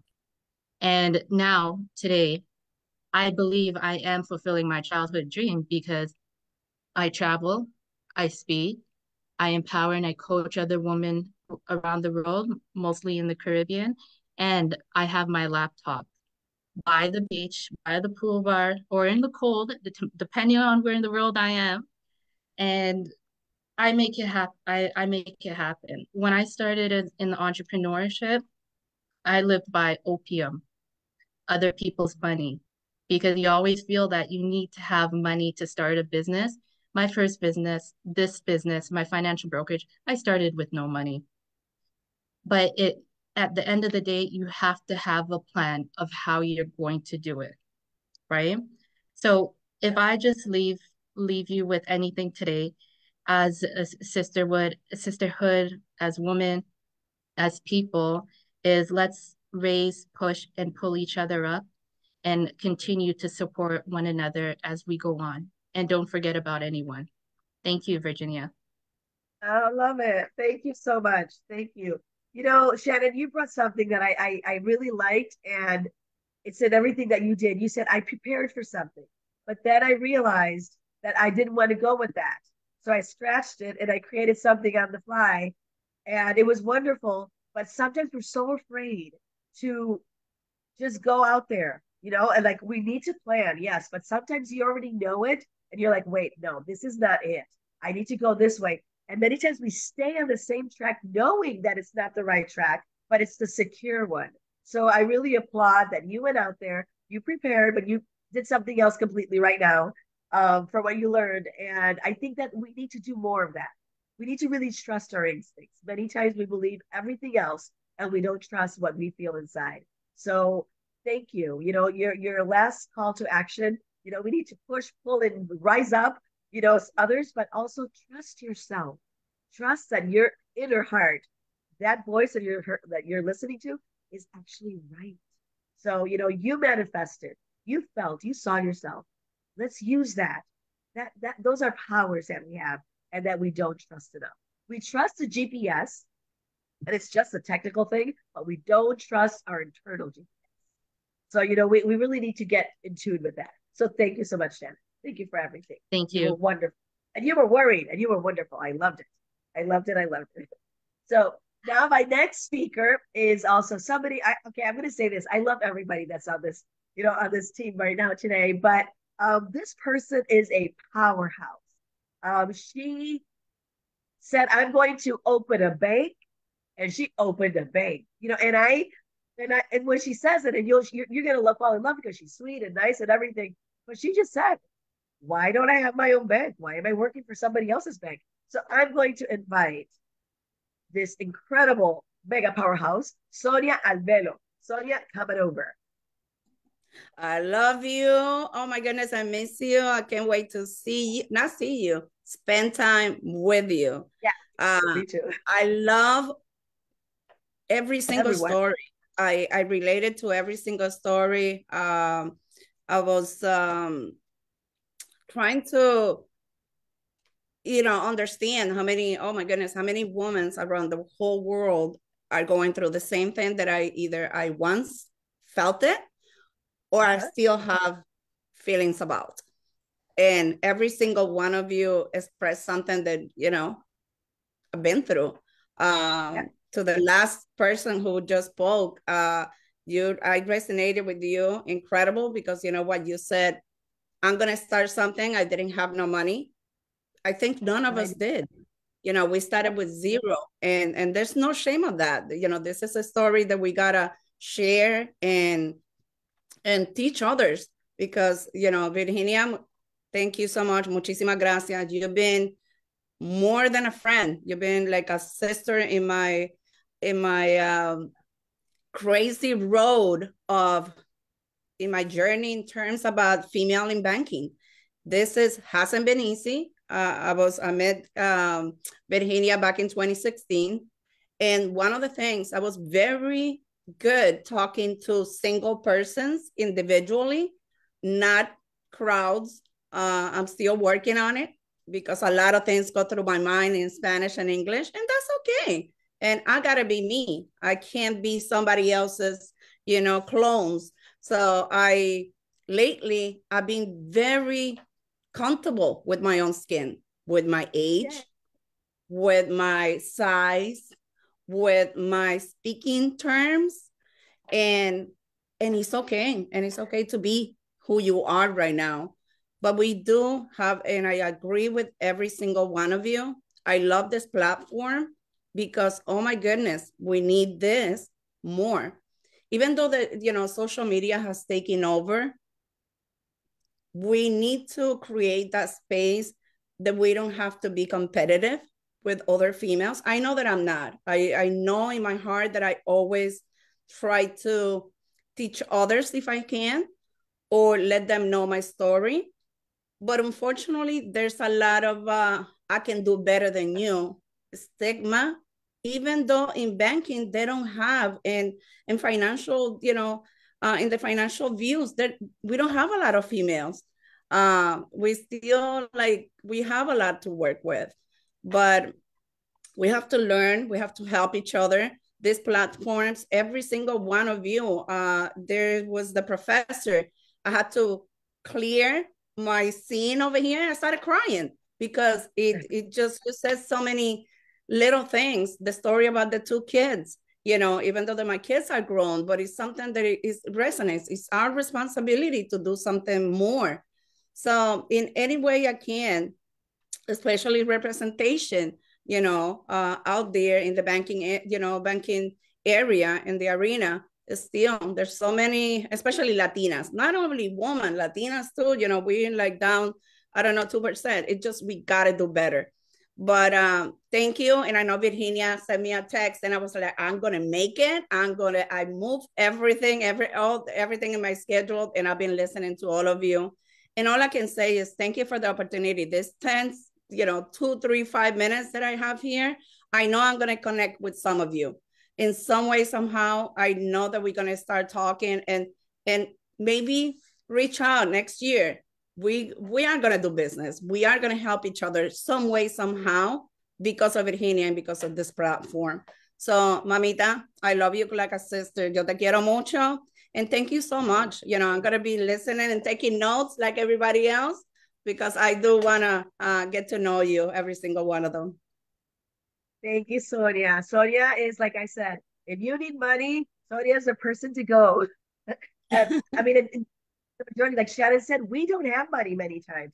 Or if we do, we just never really wanted to know how it worked or how to make it grow. This is our time. It's okay to create wealth. You know, And somebody said that the money is there. The money, and I'm sorry, I have to say this, the money is there. And sometimes you know, obviously it's education too. It's not that, oh, you know, I need money and I'm gonna get it for you. No, but trust me when I tell you, I will do my best to guide you. You know, we need that area from 30 to 60 to 90 days to get everything in order. And sometimes I'm lucky enough to, you know, that I can give you the money right away, you know, in the same week. But because this conversation means so much to me, I'd rather educate you, guide you, and get you where you need to be. So, but thank you. Thank you so much. And having that financial savvy, having that banking partner is so key, especially because we are so intimidated. Because at one point in history, they said women and money do not mix. That's a man's job. Maybe women are not smart enough. Well, you know that that is not true. Nope. But to have women that stand up and represent us, we need more. We need more women in the financial sector, so they can actually bring our perspectives. And I say it again, when you look at the studies, women pay better than men. Women, the percentage of how we pay our loans is so much higher for women than for men. I'm not saying we're better. I'm just saying that maybe we take the responsibility a lot more serious, you know, because we want to get money again if we ever need it. So we want to make sure that we have a good relationship. So thank you again, Sonia. Like I said, she's a great source to have, and really talk to and refer people to her because she talks it. When we say in Puerto Rico, rice and beans, easy terms so you can understand. So thank you. So now I'm going to introduce somebody that you presented to me, and that is our boss babe and Brunch's CEO and founder, Kayelani Vasquez. I know you're there, so come on over. The virtual podium is Hello. yours. Hi, good morning. Good morning, everyone. Virginia, thank you so much from the bottom of my heart. Sonia, you're my girl. Desde principio, day one, you've always been the biggest supporter of Boss Babes and Brunch. And to see a panel of all powerhouse women, incredible women, women who are doing absolutely everything and anything to continue the trajectory of empowering females all over the world is such an honor to hold this space with you. In person or virtually. So I appreciate every single one of you. Today I come to you, yes, as the CEO of Boss Babes and Brunch, but aside from that, I'm also a mom, I'm a daughter, I'm a wife, I'm a sister, I'm a friend, and I'm everything and nothing all at the same time. What I like to tell women every single time I speak, I like to give facts. I like to give things that we as women are facing. And although sometimes we turn a blind eye because we're so immersed in doing the daily tasks, these are things that we experience every single day. And so I'll start by saying in the United States, 1 in 3 female entrepreneurs have experienced sexism. So if you're in the United States, that means one of us for every 3 of us here have experienced that. And we've got to do better. No female should feel like she isn't enough to be the CEO. I know that I was tired of being told that I couldn't do something, hence why I decided to start my own business, hence why I decided to start Boss Babes and Brunch. And so 1,800 new women-owned businesses are created each day in the United States. 1,800. That to me is impressive. It leaves us with 42% of all businesses in the United States are ran by women. So that's almost 50%, but we've got to keep going. There's more, ladies. There's more in us. I want to see that one day at 100%, if only, right? 53% of women-owned businesses are funded, and here's the thing, this is the big one, by personal savings. So I say this because for me, I started Boss Babes and Brunch with just that personal savings. Full transparency, it has still been very difficult for me to access venture capital. It has still been difficult for me to ask for loans. And so everything that you've seen as part of Boss Babes and Brunch is solely because I have started it with ticket sales. I've started it with pushing promo on social media, paying for marketing. And if any of us know, it is hard, it is rough, it is not easy. But I tell women, I'm here to support you as a sister, as a friend, and let's walk this journey together. And so I started about, I want to say in 2022 with 50 women. at the first experience that then traveled into 2023, where we held our second experience, bringing out 215 women, all female-owned businesses, all women who had a dream or have a dream to continue succeeding and build as entrepreneurs. That then went into me deciding, well, hey, guess what? There's nothing we as women cannot do if we come together. So let's continue this tour. And in 2024, Boss Babes and Brunch is headed to different cities in the United States, being Atlanta, Miami, Los Angeles, New Jersey, and our first retreat in Isla Verde, Puerto Rico. So Virginia, I am so thankful for you women. Thank you all ladies for allowing me a space to come and speak my piece from a young entrepreneur, Shannon, who is just getting started. I'm here to bridge the gap and allow women of all ages to know that we're not alone. This is a sisterhood. So thank you. Thank you, Kayan. I love you and I love your energy. I love your can-do attitude. And I think we all have it. We just take the power, the dust off and realize that it's within you and that we do impact the economy. And again, if you're sitting down and you're not doing what really embraces your heart, or if you have no money, this is something very important. If you have no money, this is not the time to stay sitting down in your couch. It's the time to go out there and make mistakes and see what you can do until it happens for you. And like you said, it's not easy. It's not easy, but it gives you power to control your life. And I think that once you realize that you have the power, you can say, you know what, I don't want to do this anymore. I want to go work for somebody. But then you recognize that you belong in that boardroom, that you belong giving your opinion, that you represent a bunch of people. So thank you for being brave and really saying, this is not the easiest thing. I'm still struggling, but everybody knows you. She's an influencer, but the truth is that, we're like, wow, everybody, she has all those followers, but she still deals with what we deal every day, right?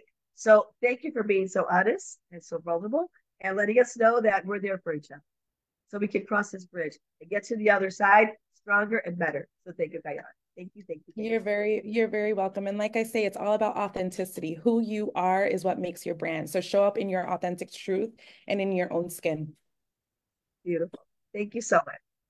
So my next speaker I met this year, and her soft-spoken way and her just so decisive in her words, but it's also so compassionate, really is moving. Every time that I've heard her speak, I'm always moved. Actually, when I made this group and I was curating the speaker, it wasn't that I didn't think that she was great at it. For some reason, I just thought I was going to put her in another space, but she was like, I want to participate. And I was like, wow, of course. So I want to invite over my dear sister, Woha sister, Meeta Desai. Meeta is from India, and she is the founder of Strong Roots, Empowering Knowledge. So Meeta, come on over. The virtual podium is yours. Thank you so much, Virginia. You all will be hearing firecracker sounds or some kind of commotion. I will not apologize for that. Rather, I would invite you all to this festive mode of India, where today it's a big day for us, a historic day, where today Sri Ram has got his place at Ayodhya. So you might hear a lot of firecrackers.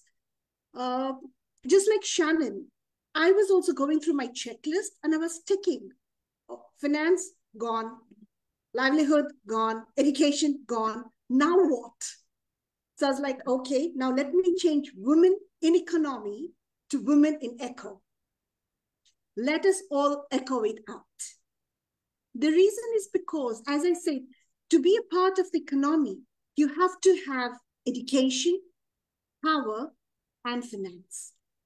And the country that I come from, Saraswati, Durga, and Lakshmi, are the three forms, the three goddesses that we worship.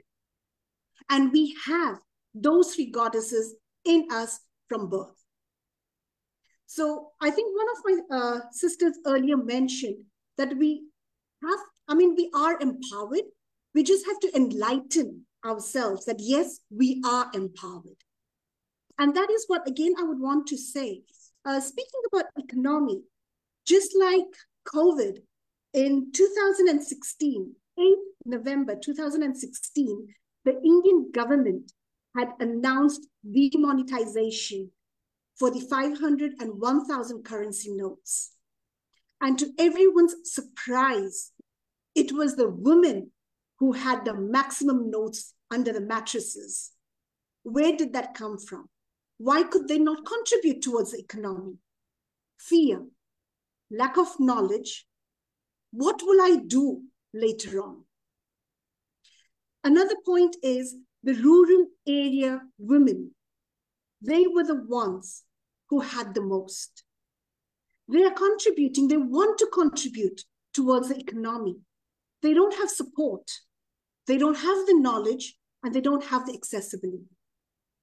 So rather than working towards the urban areas, enlightening them, educating them, I think we should focus on the rural areas, getting them the support, the accessibility, and the knowledge. As to my knowledge, when I was speaking to my servant, she mentioned that she had somewhat 10,000 rupees worth of 500 currency notes. She had no idea how to get it deposited into the bank. And she told me this after a year. So that 10,000 rupees went down the drain. Imagine that 10,000 rupees could have done a lot for my maid, be it her health care, educating her children, or even contributing towards the society or the economy of the country. And that is what we need to do, is empower ourselves. As one of our sisters mentioned, we need a voice, not just to be heard, but we need a voice that makes sense. And that can only come through when we are connected with one another. I don't want to get into statistics. I don't want to get into numbers. Because when we are speaking to people, statistics, numbers is all for the financial people or for people who are there into the economy. I want to enlighten the people who do not even know the E of economy, because those are the ones that will be able to contribute the most towards the economy of each and every country. As Virginia, as you're working towards the e-global, I think in Delhi, somewhere nearby Delhi, it's a rural village, if I'm not mistaken. The e-bikes, right? You are on mute. It's in Kunda. It's in a remote area in a village in Kunda. Yes. So that's where we can generate the economy from. And Absolutely. that is what my aim is, that we do not have to empower everyone. Let us start with the grassroots level. Let us go down to their level and bring them up and grow with them. This is what I have, because I don't want to get into statistics, and whatever I had has crossed it off my checklist. So let us be the Durga, Saraswati, and Lakshmi for our country and bring in the economy and be the women in echo for each other. Thank you. Thank you so much, Nita. Thank you. And I want to take this opportunity. You highlighted the rural areas, and I think it's in every country. Usually the remote areas, the rural areas are where people really actually save for a rainy day because they're so separated from everything that they actually think about what is the worst case scenario, and they usually prepare for that, right? So we could learn some things, but they're not actually participating in a system that supports us all. So we need to educate that part. And it brings me to what we do at IIU. We bring quality education. We go beyond degrees because sometimes people think that have a 4-year or an 8-year degree on the wall is going to help us. And then you're very saddened when you invested so much and it's not happening for you. So education comes in different ways. But the fact that we provide the education and the opportunity to be educated is key. And it's how you learn from that. You also mentioned about what we do in rural India. And like I said, it could be rural Puerto Rico, it could be rural Florida, where there's so much agriculture. I mean, all over. I'm sure in the UK, but we need to step out and we need to bring them into where we're at right now because they have so much knowledge of things that we don't know. I learned so much in my month in the village, and this year has been transformative for me because I was able to just invest in something that I didn't really know, but it made total sense. And like I said before, listen to your inner heart. But one thing I knew that India has people, has young people, has people with an incredible work ethic. They're so smart. So, when you put everything together, start using all these things and say, wow, this is a good investment. Let me invest my money here so countries can grow. We always think about boundaries. I want you to eradicate boundaries and think that you're a global citizen and what you do here affects everywhere else. So thank you, Mita, for bringing that point of view because we really need to step out of where we're at. And even in our own country, and just reach out and bring people in and learn from them because it's not that we know more. We can learn from everybody. So thank you. Thank you for being here with us today. And I love your voice. I love, doesn't she like just soothe you? I know. I love listening to you. I need your voice so I can actually go, relax and feel better. So thank you, Mita, for everything. Our next speaker today, somebody that I met, she's also a Woha's sister. So Mita, help me welcome our dear Joanna D. Samuels. Joanna, come on over. Joanna is a jewelry designer and she's also into manufacturing and she wants to be a powerhouse in manufacturing. So if you have the contacts, please share them with us because she has all these designs that are just waiting to happen. So the virtual podium is yours. Go ahead, Joanna. Hola, everyone. And I start with hola because I am in Santa Cruz, St. Croix, United States, Virgin Islands in the Caribbean. And Virginia, it has been a joy to meet you, meet Shannon, Peru over in London. It was quite an experience. So I'm so grateful for you holding space here for me today. So as Virginia said, Johanna here. And let me give you a little background of me. I am an inspirational speaker and I'm an author. Here in the Virgin Islands, I recently was one of the co-visionaries of the first Virgin Islands book anthology called Passion and Purpose, 21 Inspiring Stories from Women in the U.S. Virgin Islands. And my first love is fashion. And that led me to fashion accessories. I had a boutique here in the Virgin Islands for about 13 years, and I transitioned in 2019. This was about 3 months before the pandemic, and solely an online e-commerce business. So through my platform with Add a Touch Accessory Boutique and beautifying women for many years, I have found myself in those spaces hearing the desires and the dreams and the goals from other women who, as women, and we talked so much here today, and everyone was just so enriched. And we as women, we are so much to everyone else. But it is very important for us as women to empower ourselves. And once we get that empowerment, to empower the next woman and to share with her and to encourage her through our experiences and our lessons learned. And that is what I do. So Add a Touch has become the ministry, I would say, that God gave me to share and to connect with women on a deeper level with my experiences being raped as a little girl, growing up with low self-esteem. Now, I fought to believe in myself, and I have truly done the work. So for me to be a woman before you that is in fashion and love colors and being bright, I have truly done the work. And it is solely my responsibility. I said solely, but also other women.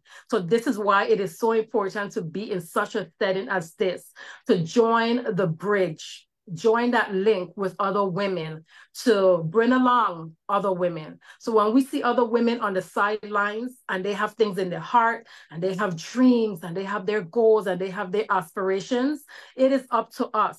We hold a responsibility to tap them and say, sis, I've been through that. Let me share with you. I think one of the speakers said earlier that we have to get away. We have to get away of holding on to things. We have to, do what we need to do because we have it in us to give up the hurt, give up what we've been through and to not let that define us, right? So again, for me, being in fashion, that's thrusting me forward as a businesswoman, an entrepreneur, wanting to do more and to be more. And that is to get my own pieces of fashion accessories manufactured and to create nonprofits, to be able to collaborate with other women and to give back. We as women, we are not all just about beautifying our outer self, but definitely on the inside of us and bringing forth what all that God has for us. But one of the barriers that I have had, I am a buyer. I am an amazing buyer. I look for those gorgeous pieces to beautify myself and other women, but I desire more. I want more. And I want to encourage other women to be more and to do more for themselves. And in speaking to women, other entrepreneurs like myself, there is a barrier with manufacturing. I know everyone would say, go to Google. Google knows everything. And for me personally, I'm just going to be honest.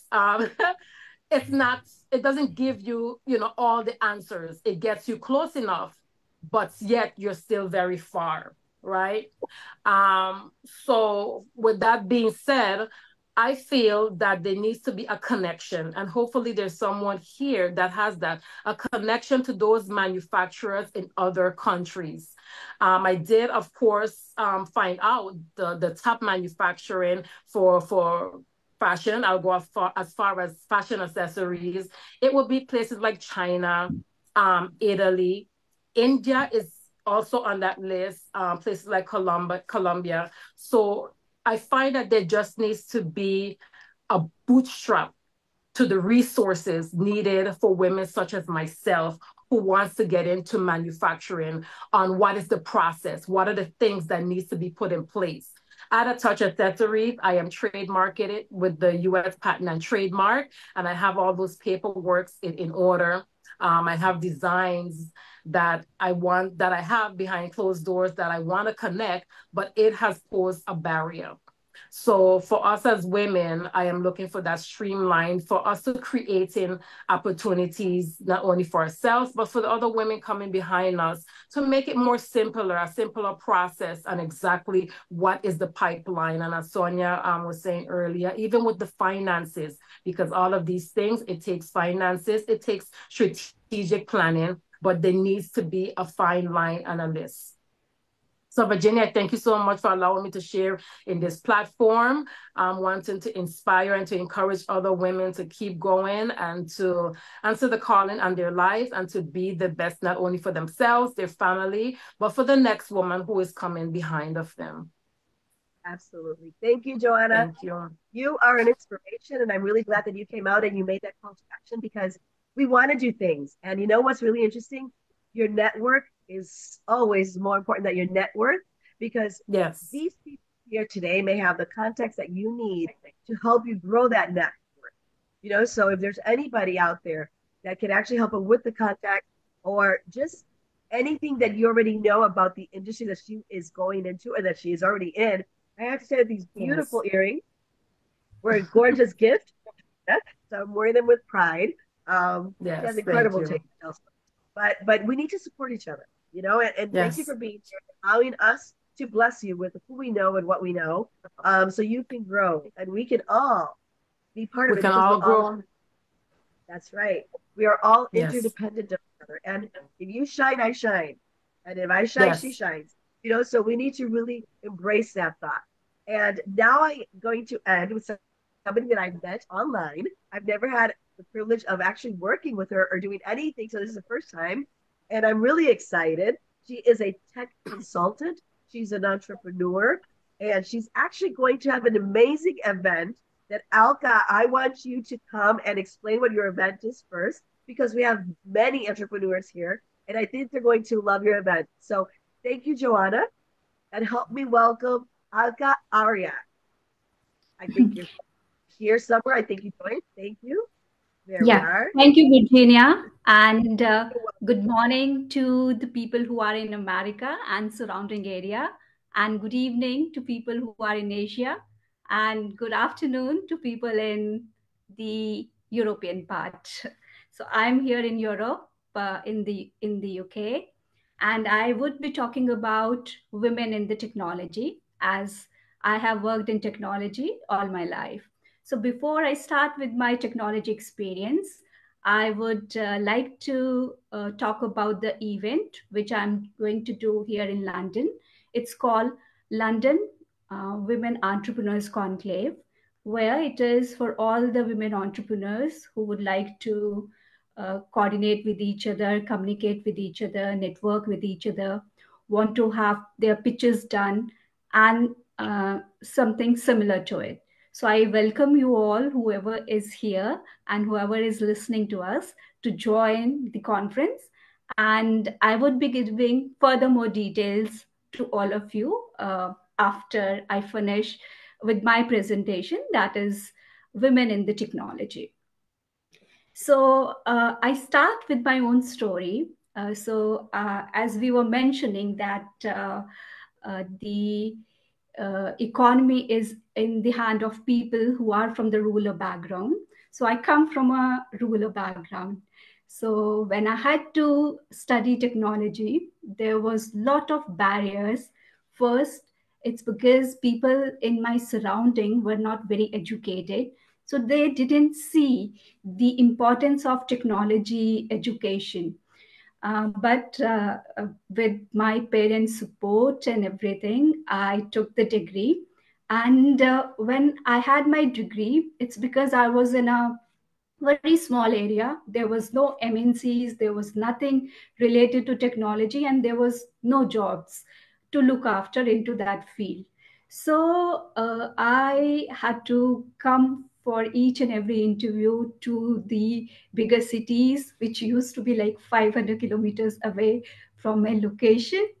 However, having passed those barriers, I would say the career in technology was the best thing which has happened in my life. Though when I started with my technology career, there were participation of 50% women in the starting of the career. But gradually, within 10 years of the journey, there were very few women. Every year, 10% women get decreased. And by 10th year of my career, I could see I was the only woman in my whole team of 50 guys. So this is the current stage of the technology, where so many women are required, and due to various responsibilities after marriage and a lot of concentration required for technology work, it's been looked over that with the career progression, less and less women are present in technology. So for that, it's always been a reflection we as in women have to look over, that if we wanted to contribute in economy, technology is one of the area where good finances, good economy for any country, for family, for the state, or for the world can be contributed. However, are we ready to take those harder steps? And are we ready to share the responsibilities with our spouses or with our family members, rather than just taking over onto ourselves? Wherever there is a bigger responsibility for the family to raise, it is women who is the main person always looked over. So that is the main reason that women are not concentrating over technology careers, because it surely needs a lot of concentration. I don't say that other careers doesn't require, but because of the nature of the engineering work requires constant updates. Like every 6 months, you needed to update your skills. So if you're not updating your skills every 6 to 1 year, you won't be able to survive in technology field. So that may be the reason we are not updating, because we have already so much in our plate to do. And it is high time to share the responsibilities with our family members to have careers in technology as well as leadership position in technology. So though I have prepared complete presentation, however, I would just conclude with this. And about my Women Entrepreneurs Conclave, I would further send you details. I'll take your references, email IDs from Virginia. And thank you very much. You all ladies are very inspiring. I have just started with my entrepreneurial journey. So I have a lot to learn from all of you. And I look forward to be in touch with you all and take your suggestions, guidance, and motivation. Thank you very much. Thank you. Thank you, Elka. Thank you, thank you, You're thank welcome. you. And your presentation is very complete. In the future, I would want to have you back so we can actually really delve into the topic. There's so much to do, and I want to all of you to know that in IIU, every Wednesday at 7 p.m. India time, which is 9:30 Puerto Rico time, 8:30 Eastern Standard Time, we have a training session that I conduct. I'm the trainer, the resource, that is called Women Economic Empowerment Series. And it's every Wednesday. We talk about everything. Out of that, we're going to be starting in February our financial literacy training. So if you know anybody that just feels really lost, that wants to get a little bit of better handle of their finances and understand terms or products, they can join us. We are also having an entrepreneurship training starting in February. So these two things are born out of our series that we have every Wednesday for 30 minutes. And everything is 30 minutes because I know you're busy, but we bring a lot of good information. And that is how I've met a lot of you. And I bring you in and I invite you, but it's really exciting because we have 400, 500, 600 people that follow us, in these lives. And they actually ask questions and they actually want to learn more. And it's just such an amazing feeling to know that what you're doing in Puerto Rico, somebody in Thailand and in India and in Africa is learning. And so I invite you to join our platform as an e-educator. If you have something to teach, if you're a mentor, you're a teacher, a consultant, you feel that you have something to give, sign up with us and become an e-educator. If you want to learn, we always want you to be member of our digital platform. But we need teachers. We have around 5,000. But you know what? Everything is something that we can learn about. Continuous education is the key to continue to grow. So this is my IIU pitch. I want you to all know that I am a vice president of Piyush Group, and Piyush Group is is the owner of all these organizations like James International School, like the Internship University, all these other things that we're doing. And I feel so privileged to be part of it. So people tell me, you always look so happy. I am happy. I love what I do. I'm also part of an organization in Puerto Rico I co-founded with 4 other women, and we help Latina women open their businesses. We provide the education that they need in order to go ahead and be successful. And that is what enamored me with education. And that is why when I visited India and Mr. Piyush Pandit was talking about rural education policy, I said, I would be part of the movement. I want to make sure that every little girl and every woman has access to education. And he invited me in, part of the movement. And before I knew it, I was a business partner. And well, now, I actually work. But it's very exciting. And you just have to manifest and visualize what it is what you want. And then say yes. Because many times the opportunities come, but we don't say yes. So I want you to say yes to these opportunities that come to you, even if you're afraid. If you're afraid, do it anyway. Have somebody by your hand and do it anyway. So we have our last person. We're actually going to have a treat today. I don't know if she's still here. Dr. Shrividya would like to gift us with something that is from her own authorship. Dr. Shrividya, are you here? I'm very much here. I'm very much here. Thank you. Yeah. Thank you. Thank you. Yes, the podium is yours. Yeah. Oh, thank you. Thank you so much. It is a wonderful session, mind-blowing session. It's all beautiful queens there, as I mentioned in the beginning of the session as well. I've dedicated a poem for each and every one of you for this beautiful start, starting from Virginia. Thank you, Virginia.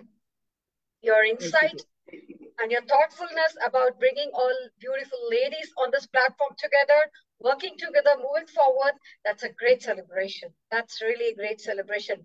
As Madam Meeta was mentioning, she said like all the three things together, three Shaktis together, Ichha Shakti, Jnana Shakti, Kriya Shakti, all three Shaktis together, bringing here, summing up into a great being such that we are like a stained glass. We sparkle and we shine with the gleaming beauty of our own spectrum. We mirror and we create ourselves. There we become Aham Brahasmi Brahmasmi. That means we empower ourselves. We are already empowered. So we don't need anybody to just come and take us forward. As we know, on an everyday basis, even making a first cup of a tea, a man needs a woman's help to make his cup of tea.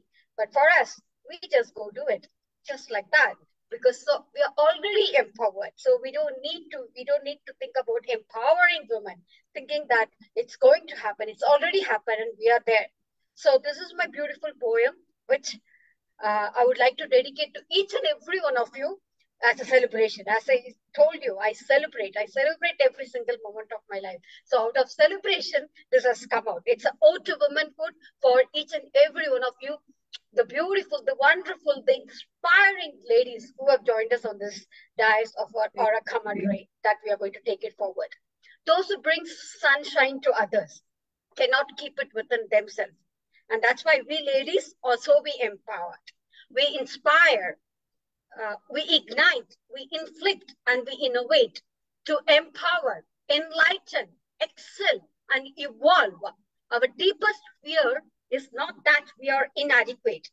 Our fear is that we are powerful beyond our measure. Our light, the strength, is not the darkness that frightens us, because we are so empowered. Our light is just illuminating not only the place, it's like sunshine which illuminates the whole universe. Often we doubt ourselves. Am I brilliant? Am I gifted? Am I talented? Am I fabulous? Am I optimistic? Why not be? Manifest. You can. Who you are not to be. You're skillful, blessed, prosperous, and you're already empowered. You're so powerful. As I told you, Ichha Shakti, Kriya Shakti, Jnana Shakti, all Shaktis put together in us. We playing small doesn't serve the world. Come out of your shell. Call it out to the world. Shout it out. It shrinks down all your opportunities. Don't worry. We are meant to shine. We are born to make the manifest of the glory which lies within. It is not in some of us. It is in every one of us. We need to just look into ourselves rather than looking to the outside world, which has so many trivialities around. We don't have time for all those trivialities which are going to take our attention. No way. Because we are so powerful. We are empowered. The workshop from within emits whatever we ask for. Don't ask from the world. Ask from within and you get it from within. It ignites the indomitable spirit and the positive energy that causes the transformation. The transformation is not only within you. The transformation is so influencing that it transforms the society. It transforms the community, and it never fails to transform the whole world. It illuminates the light from within that we carry as a beam above and beyond. With the illumination of the light, we become enlightened with knowledge. We get liberated from ourselves, our own fears and doubts. We develop faith with focus and dedication. We start walking those extra miles of hardship with the belief that there is always a light at the end of the tunnel and I'm going to reach there. But the journey is not something smooth. Damn it, we are not scared of it. The road to success is not straight.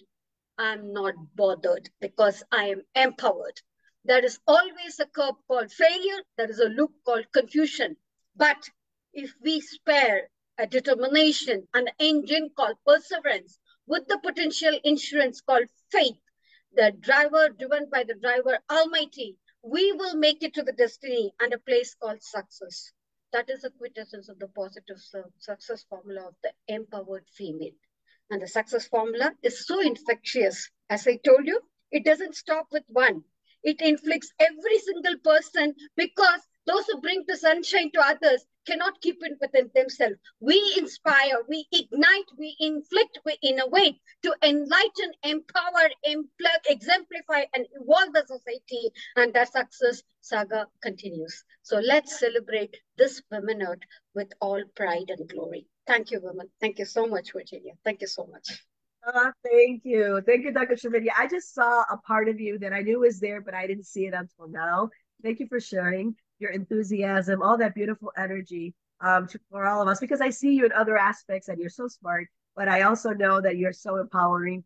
And you're right. And like I said before, I learned this from somebody who was 20. We're already powered.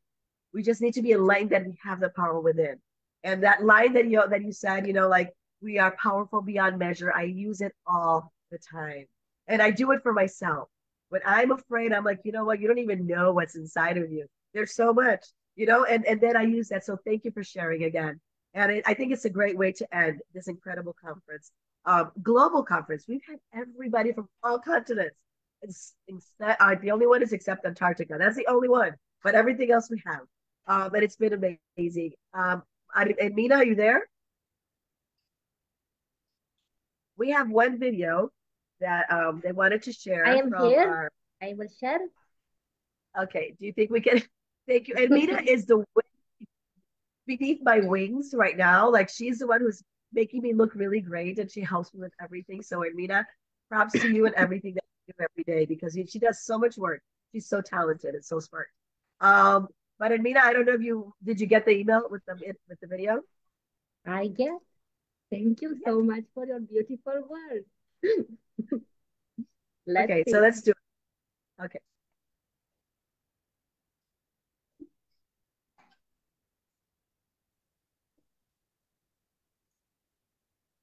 Good morning, afternoon, and evening to everyone. My name is Arden Vika from Indonesia. I'm a member of this education center. First of all, I'd like to express my gratitude to my dear Dr. Virginia Rivera for the invitation and this great event, and also dear Ermina, and for sure to our organizer, International Internship University. Well, as a woman entrepreneur, I'm truly honored and grateful to be here, as I'm passionate about women's economic empowerment. Well, literally, our journey as women in business is a testament to our resilience, determination, and ability to thrive against all odds. Because, yeah, we know what happened back to 10 years ago compared to nowadays, right? Especially in this era. It's actually crucial to inspire and empower women to not just survive, but to truly succeed in their respective field. It's not only about education, it's not only about our business, because today we are not just breaking through glass ceilings, we are shattering them. We are trailblazers, and our success is a beacon for our future generations. So what we are doing right now is actually going to impact our future generation. And I want to highlight the significance of providing a platform for sharing insight and experience. And yeah, because as women, we bring unique perspectives and skills to the table, right? Not only about our presence. So by fostering a culture of collaboration and knowledge sharing, we pave the way for collective growth. And it's not just about individual success, but it's about lifting each other up. Okay, and I'd like to all of us remember that entrepreneurship is not merely a career path. It's actually a journey of self-discovery and impact. So let's encourage more women to take their entrepreneurial leap, to lead with innovation, to create businesses that a lasting difference, because together we can redefine the business landscape. Okay, and anyways, if we talk about the womenpreneur, gender equality is not just a buzzword. It's a truly essential foundation for a thriving society. So we must actively challenge stereotypes and biases that hinder our progress. Okay, so in this conference, I'd like to ask all of us, let's build workplaces that value diversity, where every woman has the opportunity to rise to her full potential. Okay, and now I want to shed light on an incredible platform. Like I have said, we need a great platform. So International Internship University, or IIU, it has become a beacon of hope for women worldwide. Like me right now, I'm in Indonesia, right? IIU offering a space when we can share our knowledge and experience. So this platform transcends geographical boundaries, creating a global network of empowered women to support and uplift each other. So to conclude my speech in today's session, I'd like to ask all of us to continue to inspire, empower, and collaborate, because our journey doesn't end with us.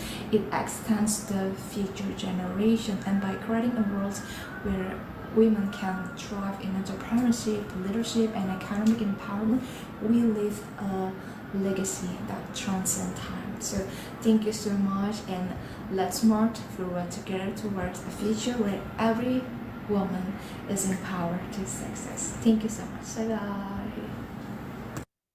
Beautiful. Thank you, Diana. She's wonderful. She's an entrepreneur. She has a educational program called Bliss.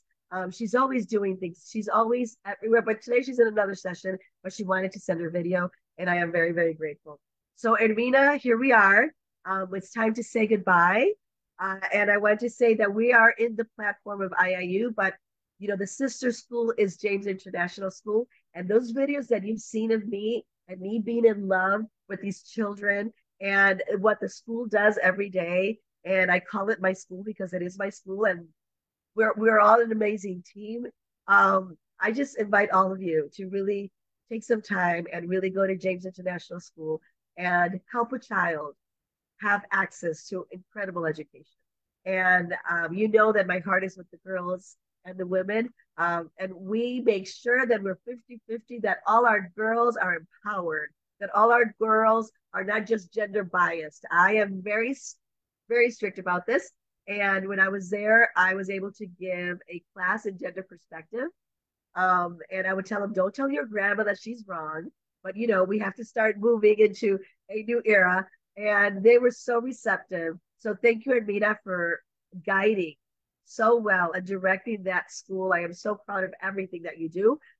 You do so many other things, but above everything else, I know that James International is in your heart, it's in my heart, and we continue to foster education for all little girls and women around the world. So thank you, every single one of you. This is not about women's empowerment, it's about women's economic empowerment. The day we have money in our hands and we know where we stand, we make autonomous decisions. I want every woman to make an autonomous decision that is to her best interest. So thank you all for being here. We're going to have another session very soon. Dr. Shervidia and others have given me so many ideas, moving forward. I think we all felt the sisterhood, and if we can replicate this again and again and again, I know we can make the changes that we are all part of. We just want to see it impact the world in a bigger way. So thank you all for being here today.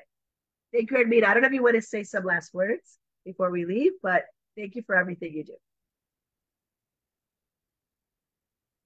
You want to say something? I am here. I can say I am proud of you, my sis, and I want to congratulate all the speakers. Great speakers. Great. It has such a big honor to be part of this wonderful meeting. Thank you, Virginia. And thank you, all of you. Well, thank you all. See you very soon. Bye-bye. Bye, all. Bye. Take care. Bye. Continue to shine. Okay. Yeah. You can do anything. To drive, even you are blonde, black hair, brown hair, I don't know, everything, red hair. We can drive, yeah? Adios. In life and bye, adios.